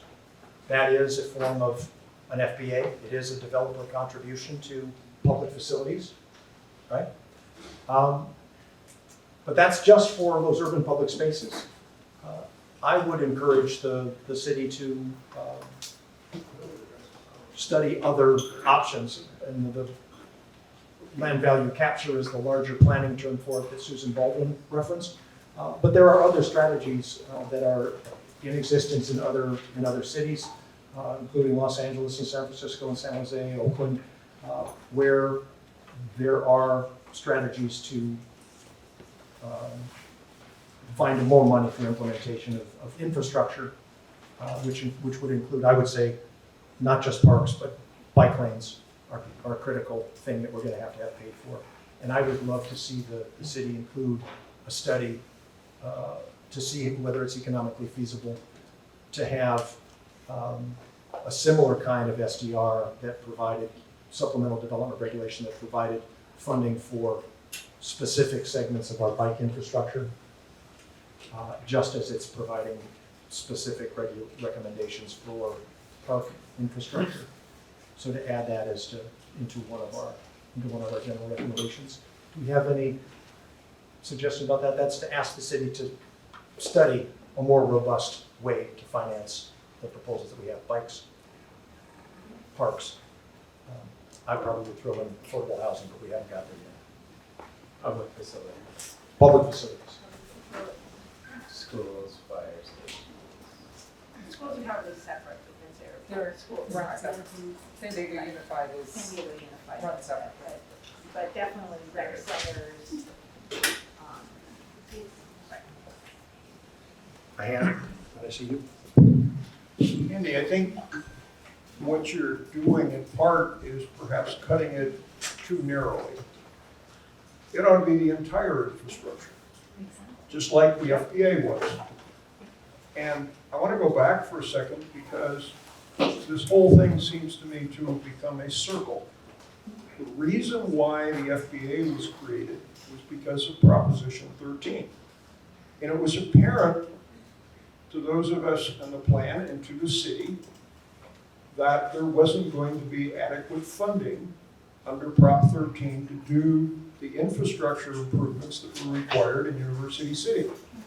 So there were fewer landowners at the time, and those landowners basically said, okay, if we're going to get these improvements and we're going to have the infrastructure and we're going to have the interchanges and we're going to have the roads, then we're going to have to pay for it in some way. And that's why the FBA was created. So for example, Regents Road from about Genesee all the way over to 805 was all paid for out of the FBA. That's how things got done. Now it's been taken away from us and we're back to where we were before. There's no way to pay for it. And the city doesn't have the money. Granted, the city greatly benefits in terms of tax revenue from increased development within the community. But that goes to the city. It's dispersed citywide. So I don't think you get significant arguments out of the development community if you said, this is going to be a better community because of the infrastructure, but we want it spent here. If we're going to build here, we're going to create the asset here, and we're going to be taxed for it here, then we want to see the improvement done here. That's a problem politically for the city.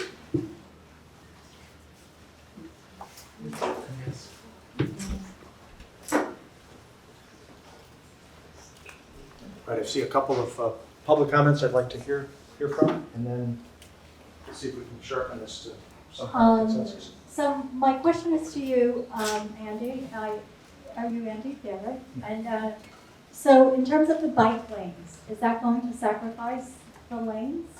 You know, when you're talking about bike lanes, are you talking about having a bike lane and then just one lane? You know, like what is being proposed? It depends on the segment. The bike lanes are not as, generally speaking, not as wide as a lane of traffic. But yeah, definitely. in some cases, there are plans to replace a lane of traffic with bike wider protection. Or remove parking, you can do it by removing Yeah, parking. there's Doesn't necessarily mean removing a lane. They redesigned the use of the width. So they're going to do that on Governor and remove the parking. It's proposed. It's proposed. Right. Okay. What I'm just getting at is trying not to eliminate lanes of traffic if you're going to increase the density of housing. The two just do not, equate. Thank you. Concern is noted. Yes. So I don't live on Governor, but what do people do who live on Governor, who park on Governor? What do people do who live on Governor and have to park on Governor? Yeah. It's hard, but that's just a supplemental question to that. But one of the things that I think we're gonna get pushback on from the city is there's a massive percentage of the cost of building a home. I'm not a developer. That are fees. It's something like 40%. Yeah. I mean, this is the kind of stuff I've read. I could be wrong, but when these kinds of things get tacked on, I think we're gonna get pushback from the city about what they're also looking at as a big agenda item, which is low-income housing. and I don't know how that dovetails together, but they might push back on, you wanna have more fees on the developers. How are the developers gonna do those low-income houses in addition to everything else that we want? The larger issue, the city has revised its FBA, requirements, so-called DIFs, I guess. We have an FBA, leave that aside for a moment, the DIFs, development impact fees that are charged for all development, and development impact fees are paid at the time of permit based on how much square footage. And they're to provide for public facilities in specific communities. That's the way that it was. The way that it's been changed is to open up to have a citywide DIF, so that all development throughout the city pays into that DIF. A proportion, 20%, I think, stays in the community where it's developed, where the development dollars are generated, and then a larger proportion then goes to other parts of the city through and the mayor chooses, right? And the city did that because the equation was inequitable. It meant that the parts of the city that were growing most rapidly, a lot of them in the north part of the city, had lots and lots of money in the FBAs, and communities that were not growing as rapidly had no money to pay for swing sets in parks. And so the city has made a choice to emphasize equity over the locality of the fees, but this is part of the conversation that we're having here, is about how to pay for infrastructure. That's just to share some of that. I see Susan Baldwin, and then I'll get you. I just want to clarify that the development impact fees, there are some requirements that they be spent in communities of concern, but there's no requirement that any of them get spent in the communities where they were generated. So, sorry to counter that, but yeah, I'm just correcting that. And then I just also want to point out that basically the FBA was a form of land value capture. And so, the community could ask that there be, a supplemental development impact fee for this community that could be spent in this community above and beyond the citywide fees, which were basically lowered across the board when they created the citywide fee, which was last December. So it's not been in place that long, the citywide fee.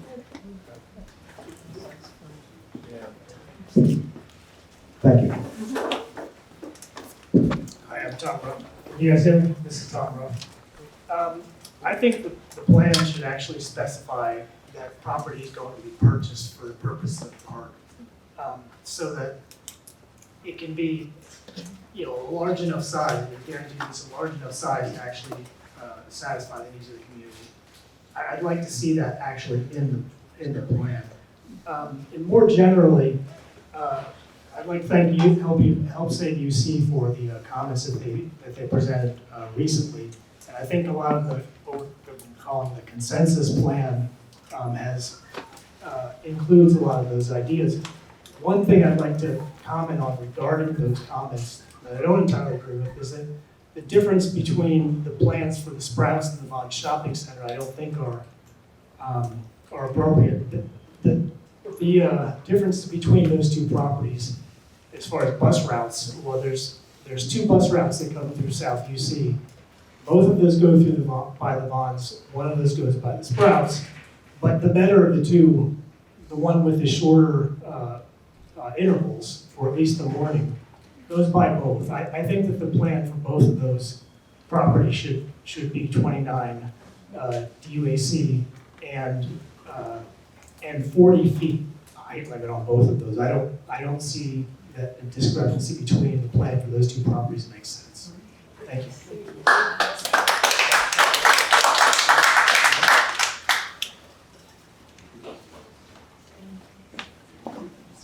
Take one more comment from back here.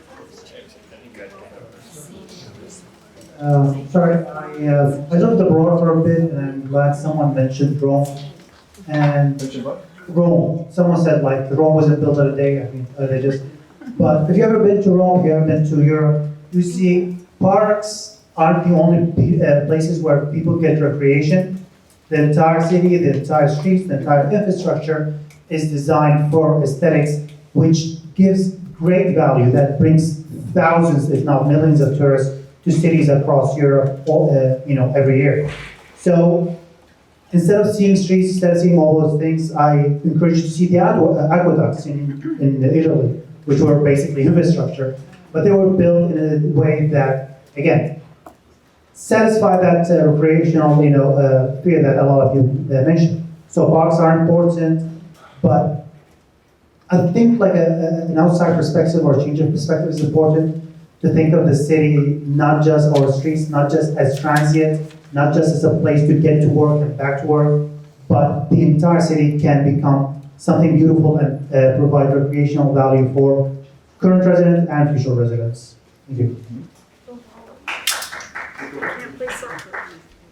I would just like to express dissent with some of the opinions that I've heard tonight, just to add another voice to the discussion here. With the people who are in this room are, I would say, generally in favor of less density. I would just like to be the voice that says I am in favor, and a lot of people who are not here tonight are in favor of more density. We would like to see this be a walkable, livable community that you can raise a family in, that doesn't have to be a single family home. We want to see choice in mobility. We want to see choices to allow for people to buy, not just to have to own a car. We want to see choices to allow for people to live in, multiple bedroom apartments rather than a single family home. We want to see that, and I want to be that voice that expresses that dissent and expresses that counterpoint to those that I've heard tonight. Thank you.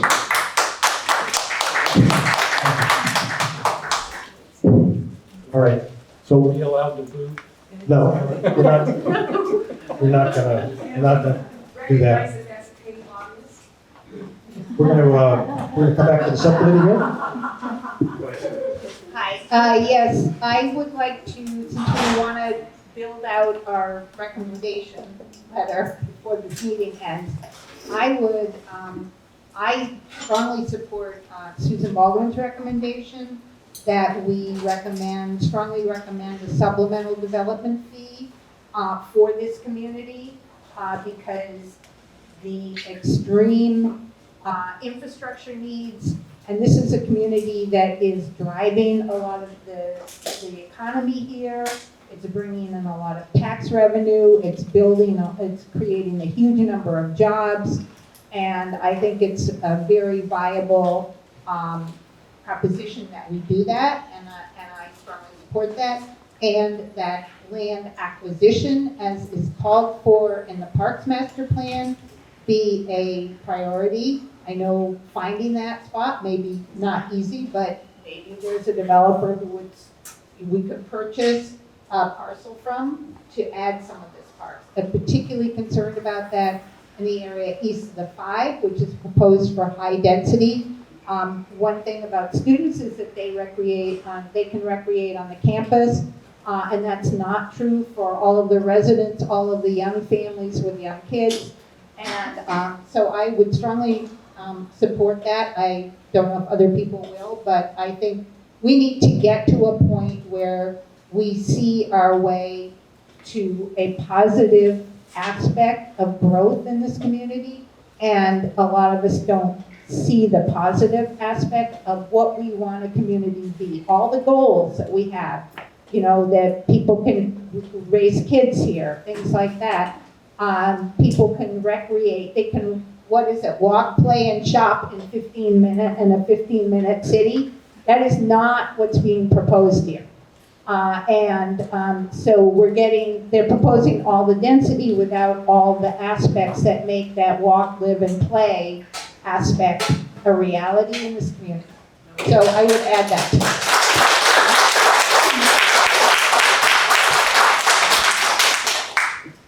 Thank you. And I wanted to share that, like you, I also want to, I have 3 kids. I also would like to continue raising my family.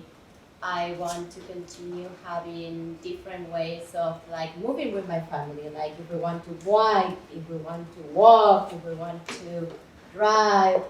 I would also like to have, for example, bookstores back. We love books, and my kids, we have to either go to Del Mar or to La Jolla because the two bookstores are gone. And that has not been replaced, and really for us, it's a loss. But I think we can achieve those goals without increase in density that will damage sustainable development. So I will support like a low density development, keeping in mind that we have like shared goals of raising a family and mobility and peace.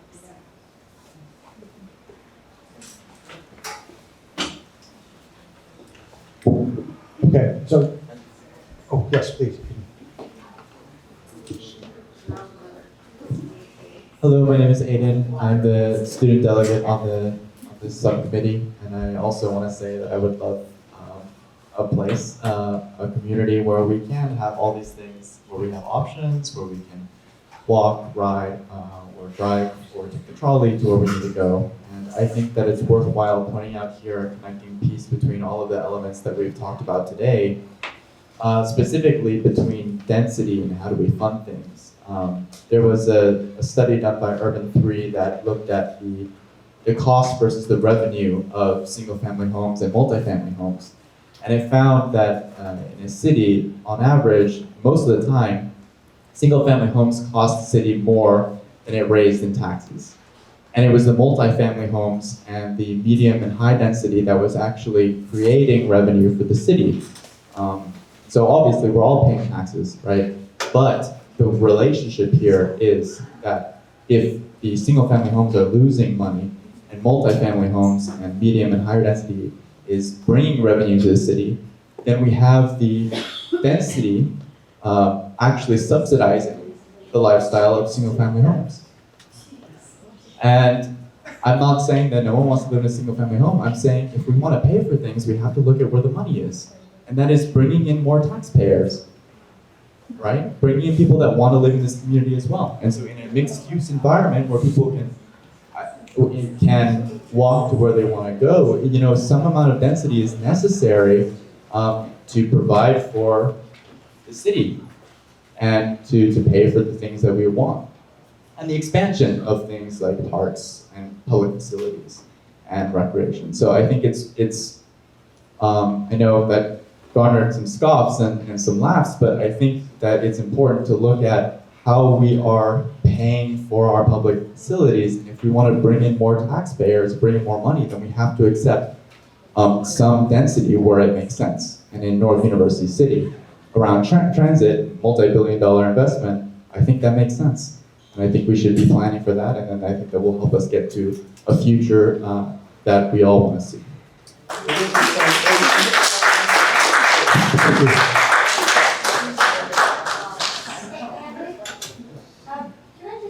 No, we're gonna have more conversation on in the subcommittee now. We need to move forward. This is not gonna be a back and forth about our views are better than somebody else's views. We've all got views, and we should all be able to express them, to hear them, to have them heard, I think it's an attack and to incorporate them. single-family homeowners. I didn't hear that. So let's leave that conversation. Let's leave that conversation behind, please. Let's leave that conversation behind, please. I have a definition question. Yes, go ahead. The definition question. The definition, it goes back to the very beginning of your presentation, you used the word stakeholder. Who are the stakeholders? Aiden is on this as UCSUY is in We're not gonna- the school district here, and shouldn't residents be the primary stakeholders? Can you We've got define? residents. But Can you define who the stakeholders are in the plan? I didn't define the stakeholders, but I'll give you, I've implicitly noted who the stakeholders are every time I offer an introduction, right? This is a community which is the largest life science cluster in Southern California. This is a community which has the largest university south of Los Angeles, one of the top 10 global universities on earth. This is a community that has 4 world-class hospitals, right, that do their business here, and I could continue. You know, this is a community that has a world-class shopping mall and commercial facility at the UTC Mall. This is a community that has residences of all kinds, of all heights and density levels. This is a community that includes all of us.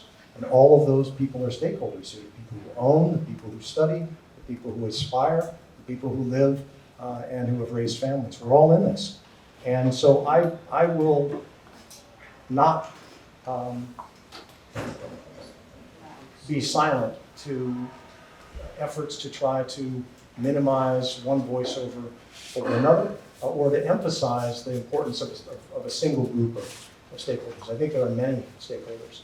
And I say that as a resident, as a homeowner, I can put myself in the various categories. I'm in that category. I'm in many other categories too, right? As a father, as a worker, etc. So We think you do a great job explaining that. I think to infer that homeowners are not. let's just not. We don't need to have that. We don't need to have that It's conversation. We need to get into what the insinuations were. I don't believe that was an insinuation. I would say that my understanding of the literature, the way the literature used to read, is the opposite from what you're suggesting, and it might be a good thing if that data is factual. That might be a good thing. What's the citation? Well, that's okay. We don't have to go into. Nobody else is being asked for citations, right? I want to talk about in some very specific detail, the work that we've just been doing here on how to pay for this and implementation. We have some ideas on the table. I think we've got a place to go with those ideas, and then we've got some further ideas to discuss. And we got to vote before this is all through. Okay? So, and we may have some work to do. What I'm hearing is that the consensus of the subcommittee is that the discussion draft needs a much clearer, more transparent, and robust explanation for how these policies will be paid for.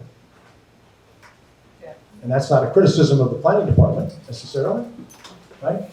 So I'm not criticizing the planners. I know the environment that you work in. I'm saying we need a clearer explanation for that. I am looking at you, Michaela, and the mayor's office, because this is really a citywide problem, and I say that with all due respect. So we need a very clear, transparent explanation for how infrastructure will be provided for the growth that is projected.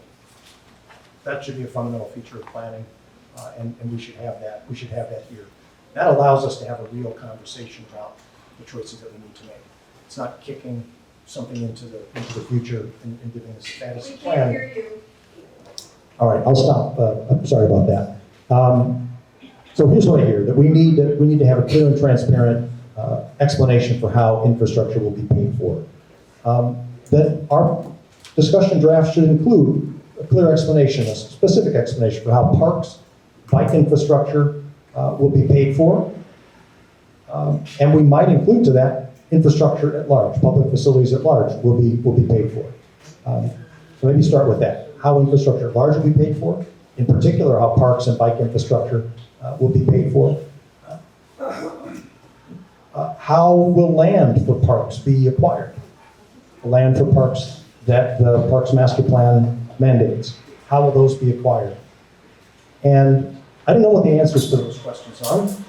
What I would recommend, though, is that the city please engage in a serious study of the kind that they've engaged Kaiser Marston to do for affordable housing, to do for infrastructure.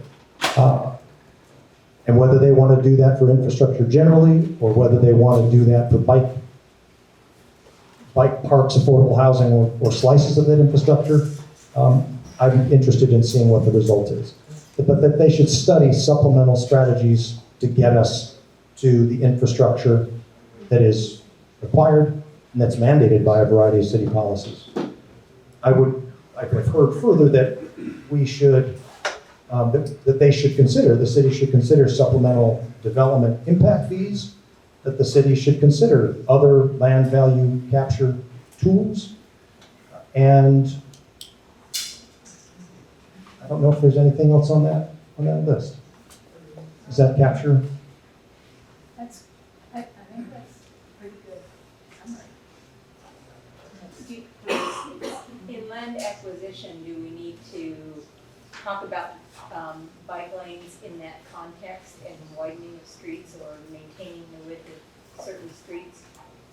Well, I would note that the supplemental development regulations like 13 through 17, you got there, There are some, I think, important efforts on some of our corridors where the streets are not wide enough to require that when development takes place, that easements for bike lanes take place. That includes on some of the major corridors, but 13 through 17 include that. You're suggesting something a little further, that the city study a way to actually fund the construction of those and not just provide easements. And to stop allowing new development to go out to the curb. We've seen this in several places in North BC where there was a 15-foot setback that could have provided for bike lanes, and they've allowed new development to come to the curb, right out to the sidewalk, and that tells me that, and it makes me concerned about whether they're really serious about putting in bike paths. They had the opportunity, and just in the last 2 years, they scuttled it. Can we get a kind of a consensus idea on just on that particular point? For the moment that the city protect its setbacks for future bike infrastructure? Yes. I would. Okay, that's heads nodding all around. How about consensus or disagreement on that other earlier point? This one first? Let me go back to the setback question. Yeah. Which setbacks are you talking about? Because some streets have altogether different setbacks than other streets. So for example, on Genesee Avenue, the setback is 50 feet from a building, 25 feet for parking. That's a big setback compared to the, quote, urban strategy of building things out to the curb so that you activate the sidewalk. Right. So what are we talking about as preserving? I would say that the city should, that protection.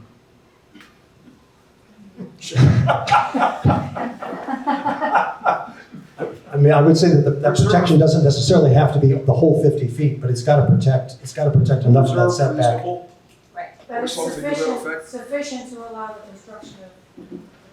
Thank you to the doctor. Yes, that the city preserve sufficient setback to protect future bike infrastructure. All right, let's. I laid out a longer list of issues related to supplemental impact fees to paying for infrastructure. Are there dissenting views that anybody would like to raise? Do we have consensus more or less on those ideas? Okay. I support supplemental development fees or FBAs or whatever we're going to call them. The idea of land value increase, capturing a portion of that for the city or government, that's a great concern to me because it runs into all kinds of issues about what are you going to do about somebody in a condominium? Their values increase because the community's gotten bigger, stronger. Aren't they going to get attached to fee? What about the single-family homes that all of a sudden become far more exclusive because they're now in a bigger, more valuable community? Are we going to put a valuation that's sharing of whatever value they increase? Land value capture? It's a sticky question. Okay. Would it only be on redevelopment? Maybe Susan Baldwin can answer this. The land value capture, sorry. The land value capture, would that only get paid when someone wants to redevelop the property? Or would it happen as soon as the plan was released and boom, the values change? The whole idea of land value capture, it's a concept, it's not a one thing. So it really needs to be looked at, in more depth to figure out what would make sense in this community.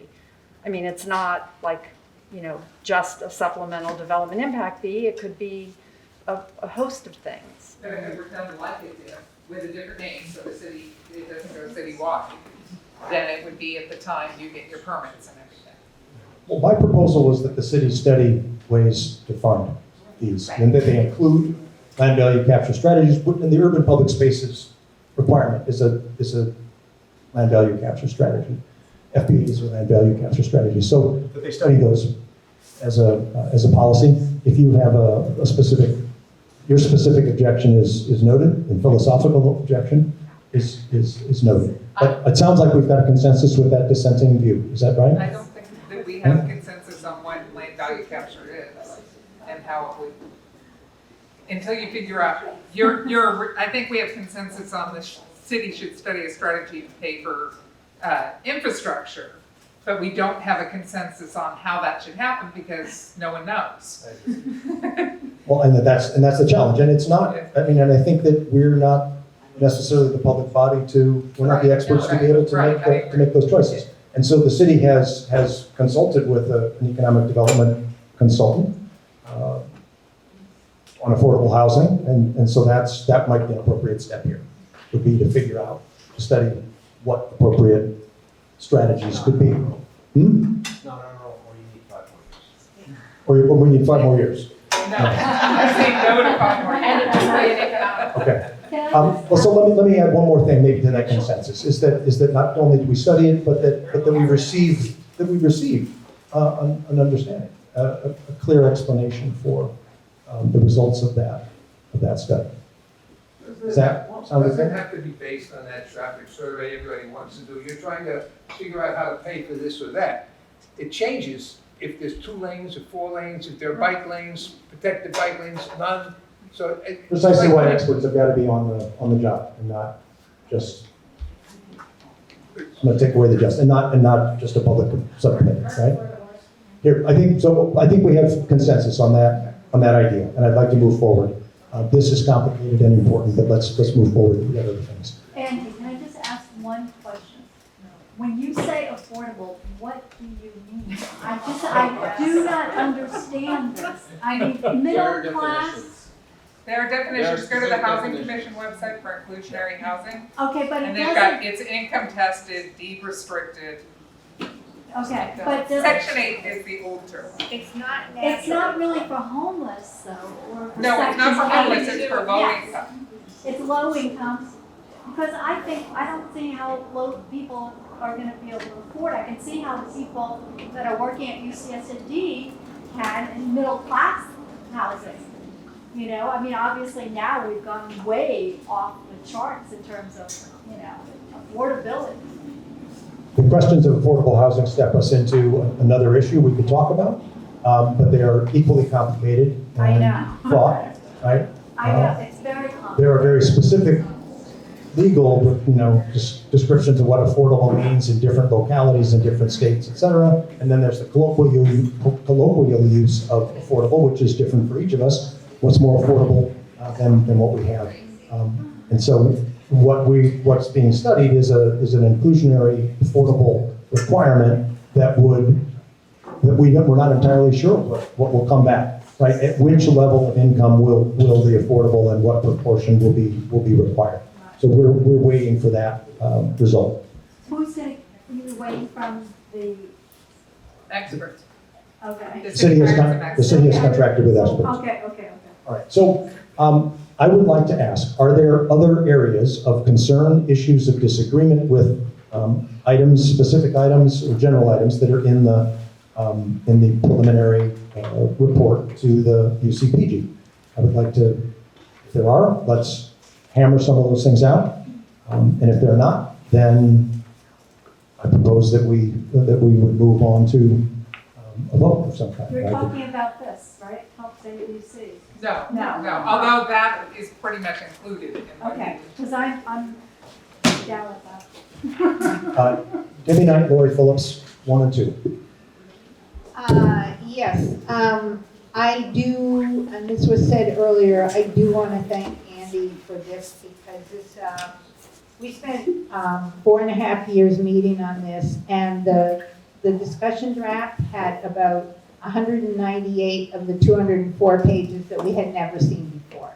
And that was shown to us with just a few months to try and understand it and look at it and look at the detail. And I think that's been really disturbing from my point of view. If we had seen the discussion draft 6 months ago, where we had actually been able to have a substantive conversation about it, that's one concern. I also have a grave concern that the city is not going to incorporate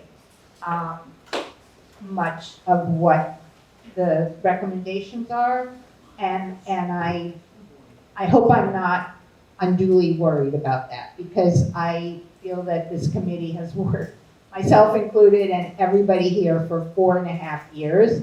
And a lot of people from the audience have been engaged with this, and it's been a very detailed and difficult process. And we have grave concerns remaining at the end of this process.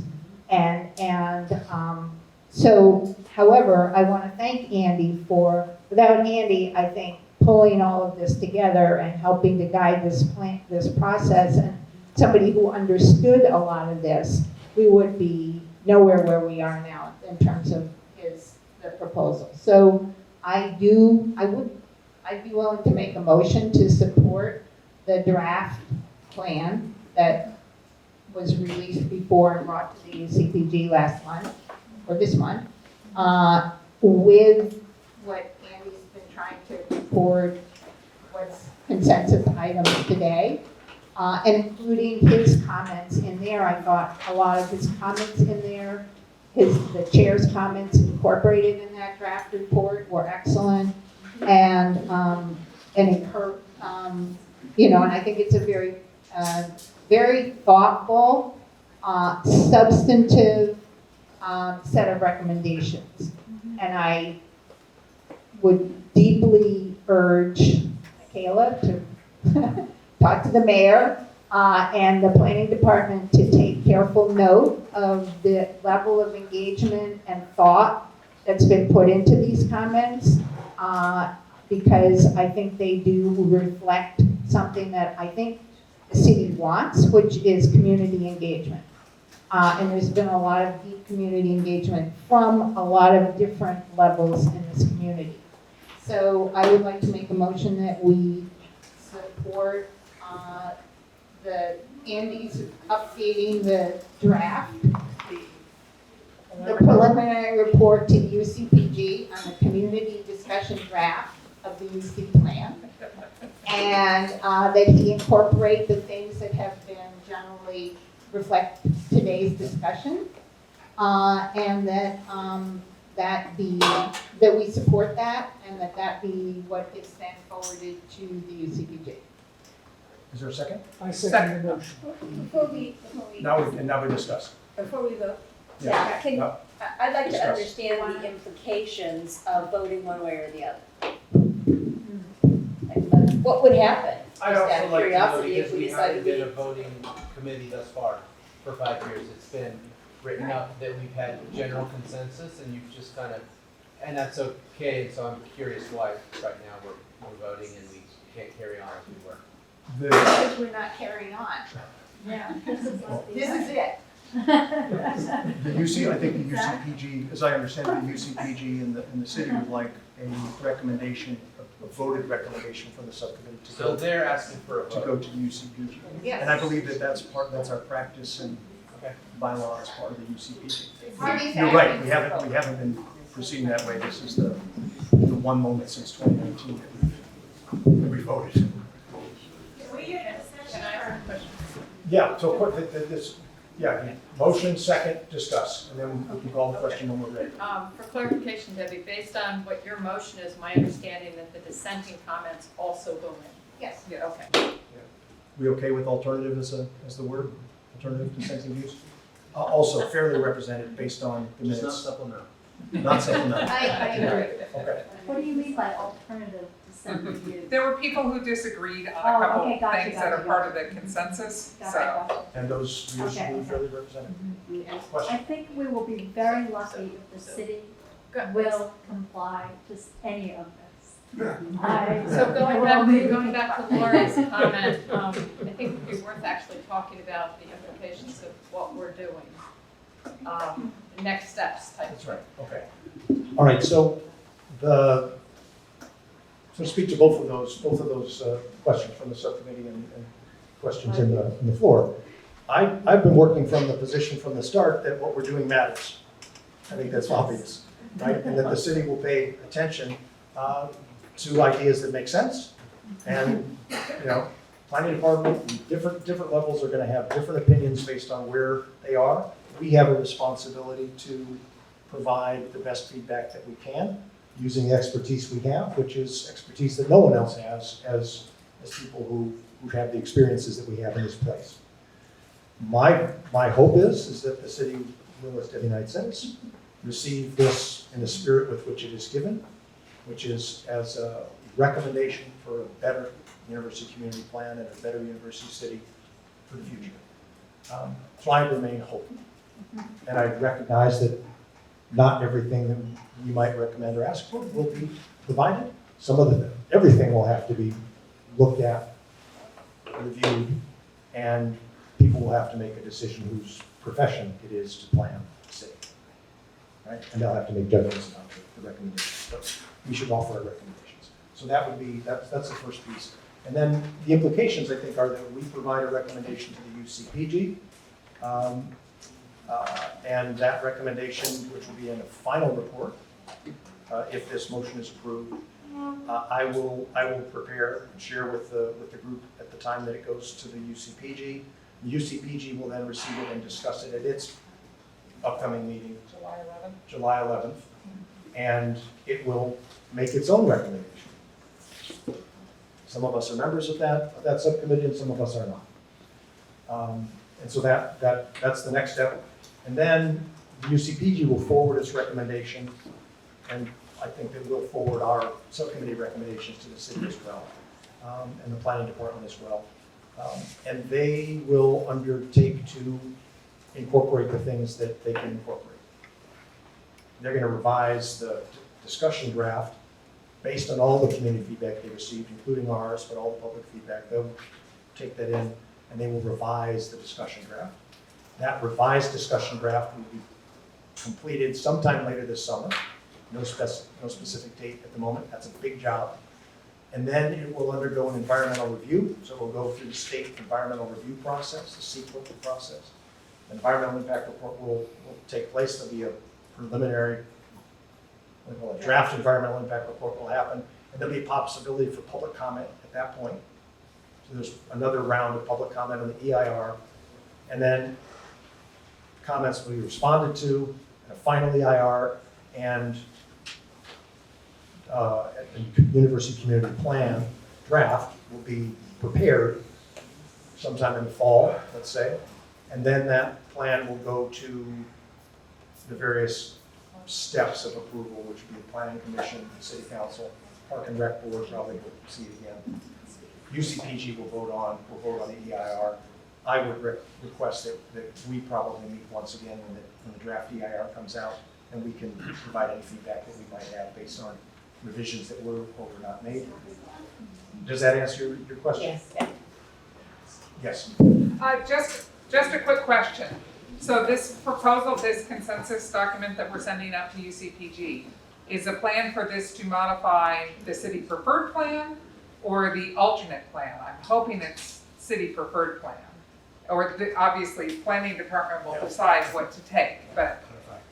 Yeah, so the good question. The discussion draft includes 2 land use scenarios that the city will study. There's a tag on it. There's a staff preferred, professional planners and the community planners have offered plans, right? 2 land use plans.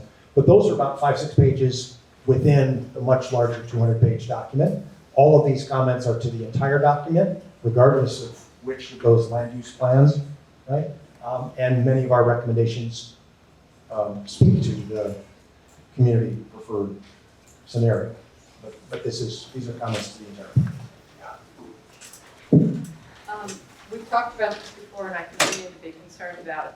We are waiting for the experts to weigh in on the affordable housing issue, and maybe we're waiting. I don't know what the result of your request for transparency with respect to the park point count was, but maybe we're waiting for that as well. So it seems to me that the receipt of either or both, hopefully, of those would be another time when we as a subcommittee should discuss. Okay, I will take that comment under advisement. We do not have a specific timeline for future meetings at this point, but we may want to or need to meet again, and if so, I will reach out. That could be a moment when it's appropriate, if there is a Get Leanne back together. Somebody better bring cookies next time. Okay. Is the city? But I'll take that recommendation. Debbie, now. Could you, maybe Nancy could address the issue about timing for the study on the affordable housing, because I think that's, you know, very, very important to this community. So we're kind of hanging fire on that one. So they're working on it. It will be included in the next draft that we release, and you know, the plan will go to the planning group again for approval. This is comments on this draft. So you will see that before, well, the planning group will see that. It depends on how you guys operate with the subcommittee or not. The planning group will see that SDR prior to being asked to vote on the plan. So because it wasn't available previously, you can comment on it. It doesn't have a huge impact for the environmental impact report of what percentage and what AMI that you put affordable housing at. So the planning group, if they want to make a counter recommendation in their recommendation for the plan, they would be allowed to do that. But what we are asking for at this time is consolidated comments on the plan from the planning group as the planning group's consolidated comments. So I just follow that up because so you said you're going to revise a draft, you're going to release a revised draft. And this was always my concern. So do we see the revised draft before the EIR? Those will come out at the same time, because Okay, we're so gonna make revisions based upon these comments we collect from this group and everyone else that has until June 30th.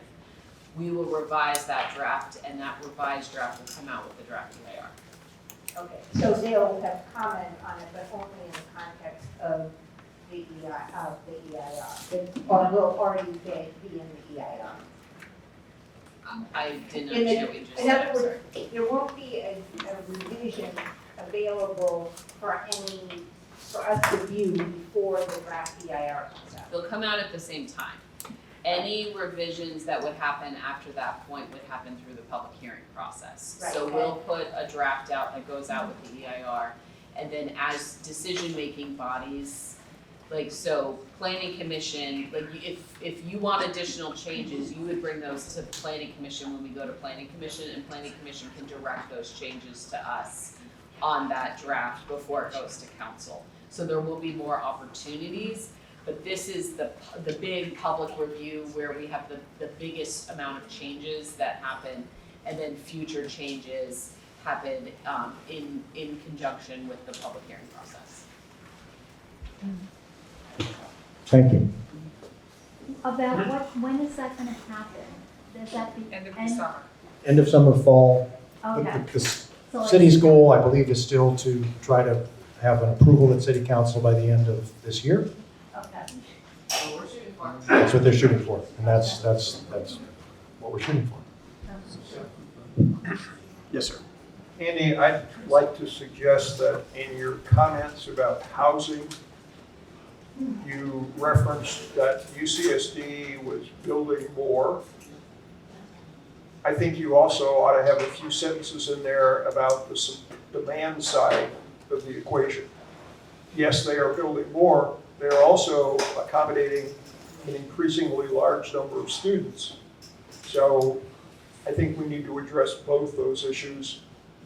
I'll make that as a motion if you'd like, or a supplement to the motion. I would take that as a friendly amendment. I'm okay with that. Okay. Sure. Please. But before I vote on this, I'd like to just register a couple alternative views if they haven't already been. Just 2 or 3. One for the parking minimums on page 8. It says new residents should be encouraged to use alternative transportation modes, but to limit impacts on surrounding neighborhoods, at least one parking space per dwelling unit must be required. I'd like to register my dissension on that. I think parking minimums are generally bad practice. That's my opinion. So I just want to dissent to that. I really want to focus on trying to encourage that first part of alternative transportation modes. And then the other thing here is on page 8, the change of the setbacks for the SDR-7 building transitions from single-family residence to low density, low, medium density, and medium density. I think it should remain single-family residential. And just generally speaking, I don't have enough information on setbacks, but I want to kind of remain skeptical in general of the usage of setbacks. Thank you for allowing me to register my alternative thoughts. Thank you. Hey, I have a quick question about the single family, because I think that was an area that I was not clear about. But so, single family, is that synonymous with whatever 0 to 9 dwelling units an acre, or does single family in the language of the plan also include townhomes at whatever 0 to 29? Are they attached or detached? Okay. Like, So- you have so detached townhomes, I that's mean, what- that's that's how what it I'm is in asking. Liberty Station. So what is, when the plan does refer to single family housing? When it's detached. When it's detached single family housing, okay, good. So while I have everyone's attention, before you leave, if you are not disabled, if you can help stack your chair. I hear a lot of people at work, we're ending in 8 minutes, hopefully. So if you are able to please stack your chair so everyone can get out quickly tonight, I appreciate it. Thank you. Thank you, Nancy. Carolyn Levy just texted me, she's wandering around outside. You want to find it? Well, I think we're about ready then. Okay. Yeah, because I know we're about to go. Let me just All right, see if she's so outside. let me respond to the SDR7, and so here was the reasoning for the inclusion of the low to moderate income in there, because I went and I looked at sorry about that, thank you. I went and I looked at the zoning that borders on a number of the commercial plazas, and the only ones that actually have single-family detached housing adjoining them are the ones in South University City. But I think it was our intention as a subcommittee to apply the same principle to, let's say, 2-story townhouses that might be attached that were also adjacent to commercial plaza. That a 10-story building next to a single-family house or a 2-story townhome is kind of the same. It's kind of the same thing. The same principle might apply. And so that was the thinking process behind there. University City has Vista La Jolla, which is attached, private homes attached to Westview Commercial. Yeah, the whole La Jolla Square has Right. 3 sides. Yeah, it's not just in South, just don't wanna. You're correct. You're correct. Yeah, the point being that it was limited to just a couple of places, and our concerns seem to be more generalized with those low, even though the density suggests moderate density or whatever, we're still talking about places that got 2-story. So sections of the plan that have the zoning for the 2-story townhomes. So that was the. Thank you for that. Mhm. Can I make a comment? In terms of parking, No, let's not make, Yeah. let's keep it up here. We have a motion on the floor, and do we have any additional discussion on that motion? Yeah, I want to extend what George had to say about UCSB. There's a new $1 billion project that's going up at UCSB. They're in the midst of building 24,000 units. 2,400. 2,400. No, but the 24,000 does stand because it's the build out for the number of students that they will house on campus. So in 2 years, they expect to have 24,000 people. Bottom line here is what I'm saying is UCSD is expanding rapidly. They're intending to go from 43 to 50,000 students. I would suggest that we ask them for a moratorium on any increases in enrollment until we see how the development that's in process now plays out, particularly the housing, because every additional 1,000 students means ancillary development in the community and demand for community services. I think that's steps out of our lane in that that's a state agency, and we're a subcommittee of a city agency. Well, But I hear your don't think we concern. can make the recommendation regardless. Good, but I think that we are at a point where we are about to call the question and to hold a vote on a motion that's on the floor, and that's not an amendment that I would consider. Joanne has called the question. All right, in that case, let me ask for a vote. All those in favor of the motion made by Debbie Knight to approve and direct the chair to prepare a final report to the UCPG based on tonight's discussion, the preliminary report to the UCPG on the community discussion draft, that the report includes specific additions and subtractions approved through tonight's discussion based on the minutes and recording of tonight's meeting, that report include alternative and dissenting views fairly presented based on the minutes and recording of tonight's meeting. All in favor, please raise your hand, and let's record those. We've got Veronica Ayesta, Lori Phillips, Roger Kavanaugh, Keith Janae, Debbie Knight, Katie Rodolito, Carol Uribe, Joanne Selleck, Jason Moorhead, Amy Lynn, George Latimer, and Peter Russell. It's unanimous. Oh, Andy Lees. It's unanimous. I wish to thank everyone tonight for the work that you've done tonight, for the work that you've done in 4.5 years, for everyone who's come, and for everything we still have to do. Thanks a lot. See you soon.